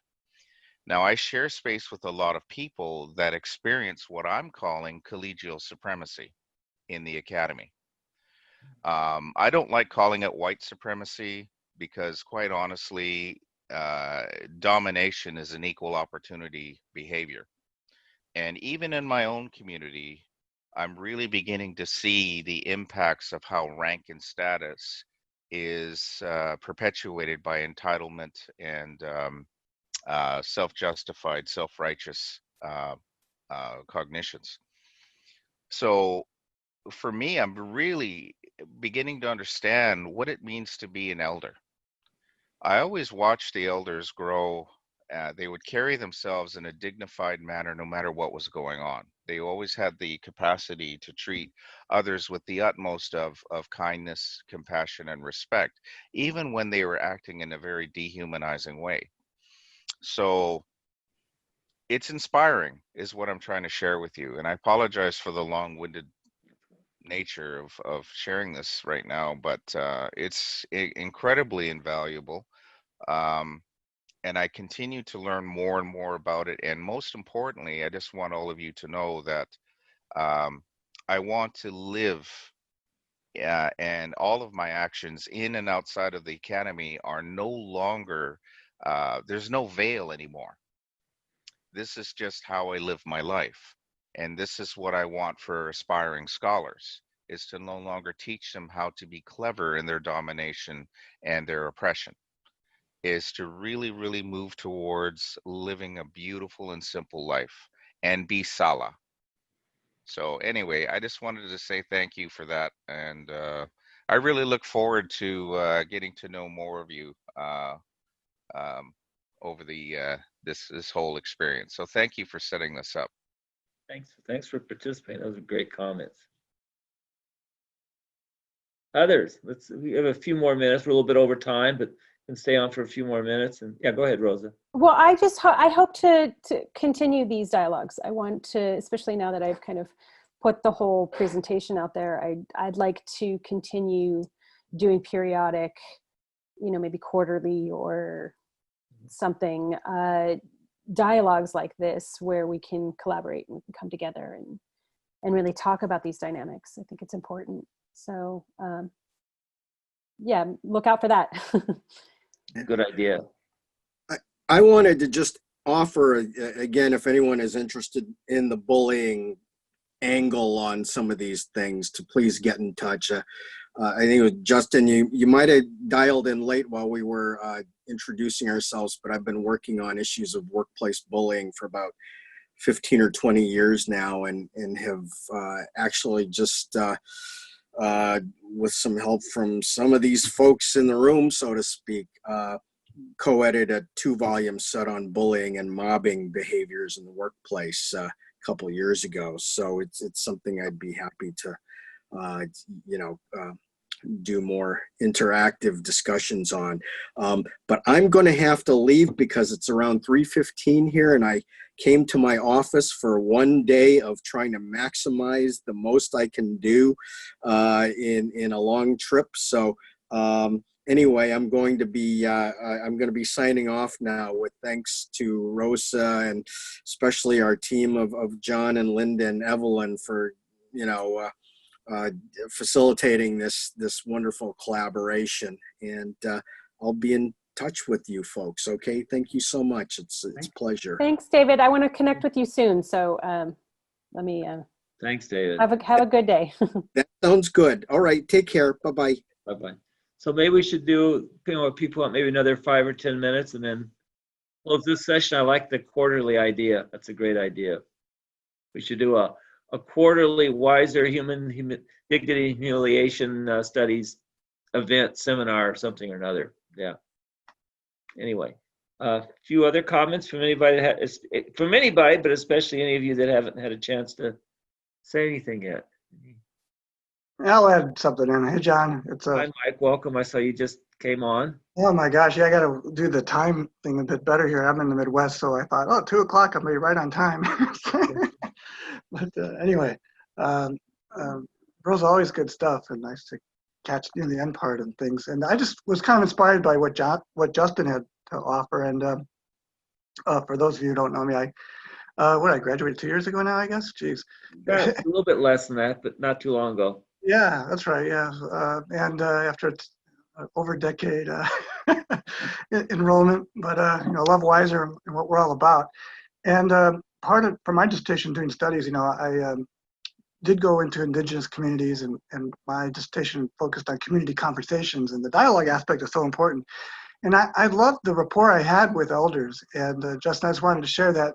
You just hit on the points that I thought were really relevant. And what kind of inspired me for the community conversation aspect was the aspect of the community, but also the atmosphere, which I write about, that's created, which I describe as metasphere. But I had like a formula from what I observed, and basically it was just tracking, which indigenous communities tend to know about, like what's going on and what's creating the space that you can hold that allows for this kind of rapport. And I think it's a great formula for changing the current paradigm. And I call it the REC formula, and it's an acronym, so WRECK. And I'll go through it really quick, not to hold people's time. But I think you'll find it fascinating because all I did was distilled what I observed into something that, if we could duplicate it, would allow for this transformation. So it's breaking the old paradigm, but it's doing it very eloquently. We're not in the streets rioting or doing damage. So WRECK. So the W stands for to be welcoming.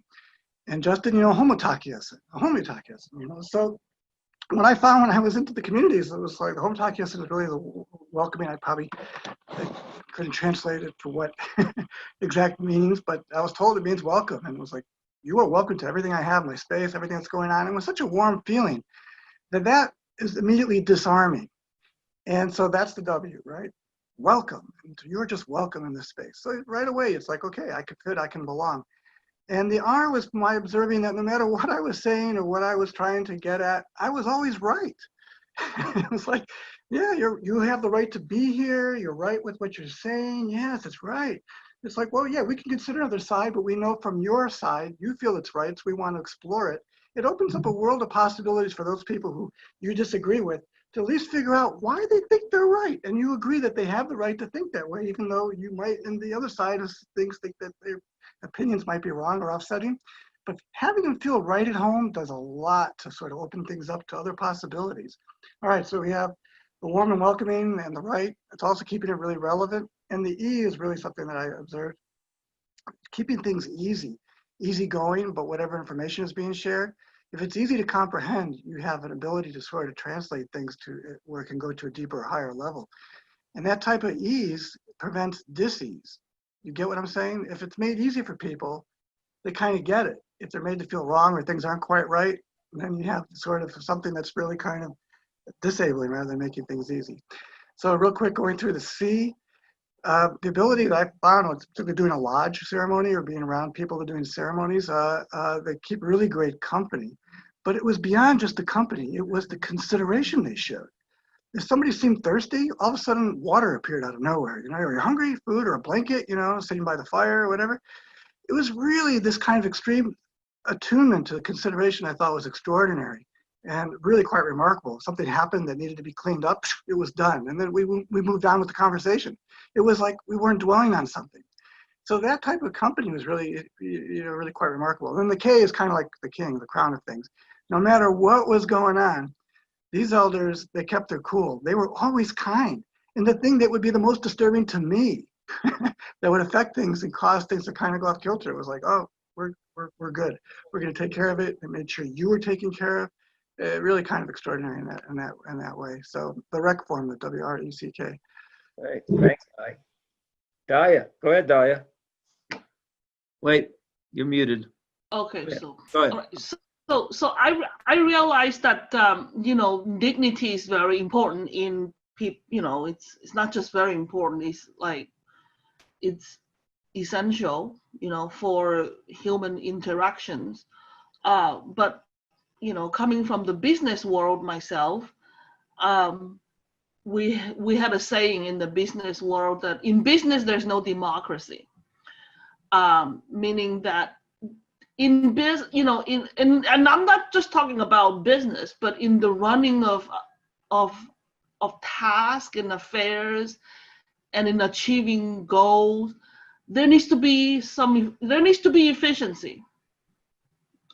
Things, you know, people can't just talk in circles and not make a linear leap from point A to point B in order to achieve a task, in order to, you know, get to the goal. So it's very important that we respect everybody, that we hear people out.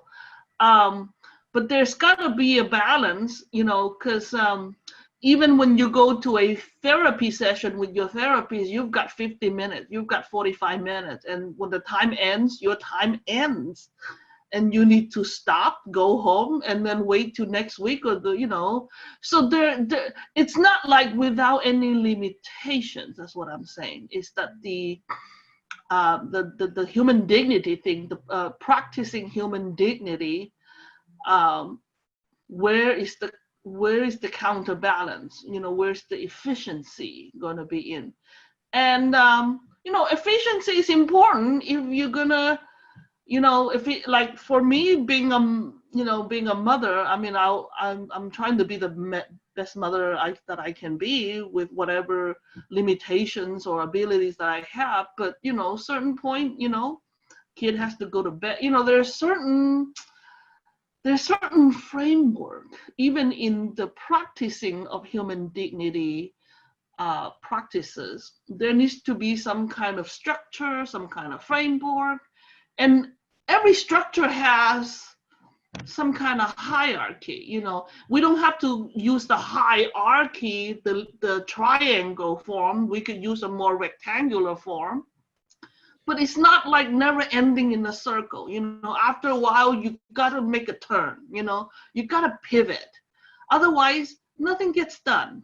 You know, the work doesn't get done. And I mean, life is about, a lot of times it's about going from point A to point B. I mean, if you were to survive in the world, you need to get your breakfast in the morning, you need to get your lunch, you know, there's certain structure in life. So while I'm all in favor of talking about human dignity and using those, you know, practicing that, there's a certain reality that kind of like throws in. And I'm not talking about the reality of the oppressor, you know, I'm not, you know, I'm talking about the reality of just how things just need to move forward. And, you know, maybe I'm seeing things from a limitation point of view, you know.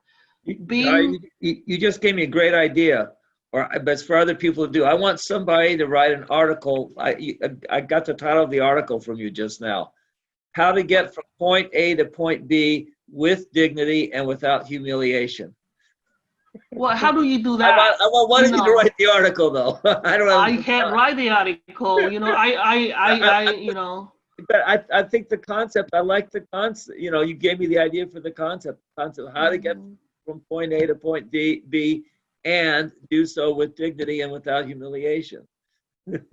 I mean, to me, now, and of course, you know, I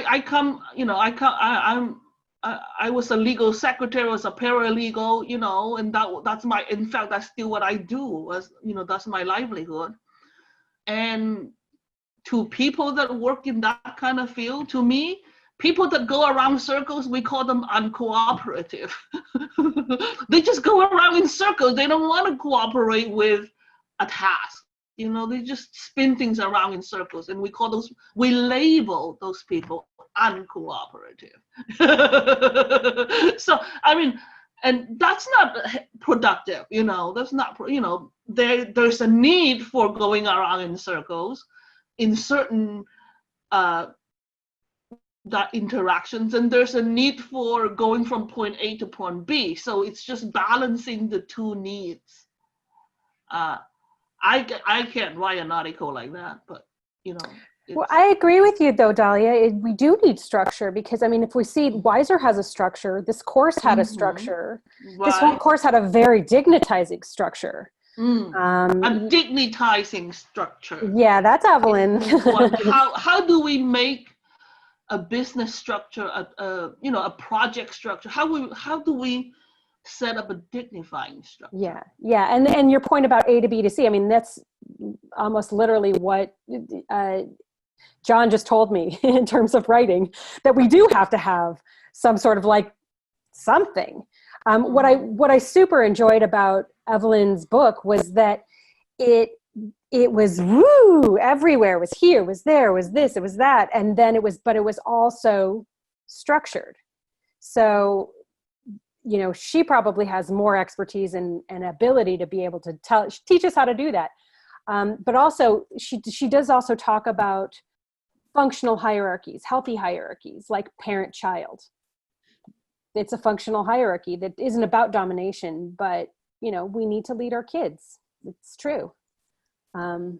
Kids need a solid parent. We need, you know, they need a bedtime, you know, things like that. So I absolutely agree with you, Dahlia, that we need a mixture of both, and we need to figure out how to, in our systems, in our structures, do it with dignity. And for me, you know, part of running a business, let's not talk, you know, part of running anything, you know, a project, an organization, is, you know, it involves making tough decisions. You know, when there's no funds in the budget, a job has to be, a position has to be eliminated, you know. You know, when we're all competing about that limited amount of budget, somebody has to be cut out. And that's not necessarily being cruel, or, you know, it's just, you know, I don't know. I guess if two people want the same thing, they kind of can all occupy. I don't know. I guess my brain, I guess I'm not in on the, how, you know, like I'm just seeing a lot of limitations. All I see is, what do you do? Like, part of running a business is a limited budget, where to spend your limited funds. And if a position has to be cut, or if this has to be eliminated, that has to be eliminated, it's the leader has to make that tough decision. And it's not pleasant, but somebody has to do it, like somebody has to do it. But how do we do it in the way that preserves people's dignity? Now that's the $1 million question. Well, now I'm using a term that is like I'm using the war on, I just caught myself when I said that's the $1 million question. So I use that language that is not dignifying, So $1 million question, that's not a dignifying term. So how do you, I just, they say everything, everything is, when you come down to the practice level, that's like the devil is in the detail, so that's good. Thanks, Dalia. So let's maybe like 1 or 2 more comments, and then maybe call it a day. Especially anybody that hasn't talked yet. Is there anybody that would like to, or has talked only a little bit, like to have 1 or 2 more comments from anyone? Maybe not. Rosa, you want to make any parting last words, or Evelyn or Linda? Well, certainly, Evan and Linda, if you want to say something, but I really appreciate everyone's input today. I so appreciate your listening to my presentation and dialoguing with me. I hope to do this again, like quarterly at least, or we'll see as I'm kind of fortifying this connection. I'm really trying to nourish this connection here, which I think has so much potential to make really beautiful change. And, I wanted to say also, in this trying, we can't be perfectionists. Sometimes we're not going to be our best. Sometimes, sometimes we're going to use a violent word. Sometimes we're going to, be triggered and not come from a place of loving kindness. But that it's sort of just it's a work in progress. It's keeping trying. It's being gentle with ourselves and forgiving of ourselves first too. It's practicing all these things that I'm talking about with ourselves. So that's the invitation, and being a dignity hub. Evelyn or Linda, do either of you want to make any last comment? Oh, last comments. Well, I hope people have more questions to carry on in the future, because that's what our work has been about, is bringing people together to work on these tough ideas, and how, not only that they're ideas that are creative and useful, but what do they look like in the world? How do you move in that more dignifying direction, whether you're in a business setting, an educational setting, any kind of setting? We operate on the idea that we can grow by supporting the growth of all involved, but what does that look like? But here's what I have to say. I really feel, John, that the WISR system is a shining example of growth by supporting the growth of all involved. And it is a great honor and a pleasure to contribute what we can to this work, because it is just a model for all of our work. And our work is an ongoing work in progress, just like you said, Rosa. And you did a great job of summing up. I am blown away. Thanks, everyone.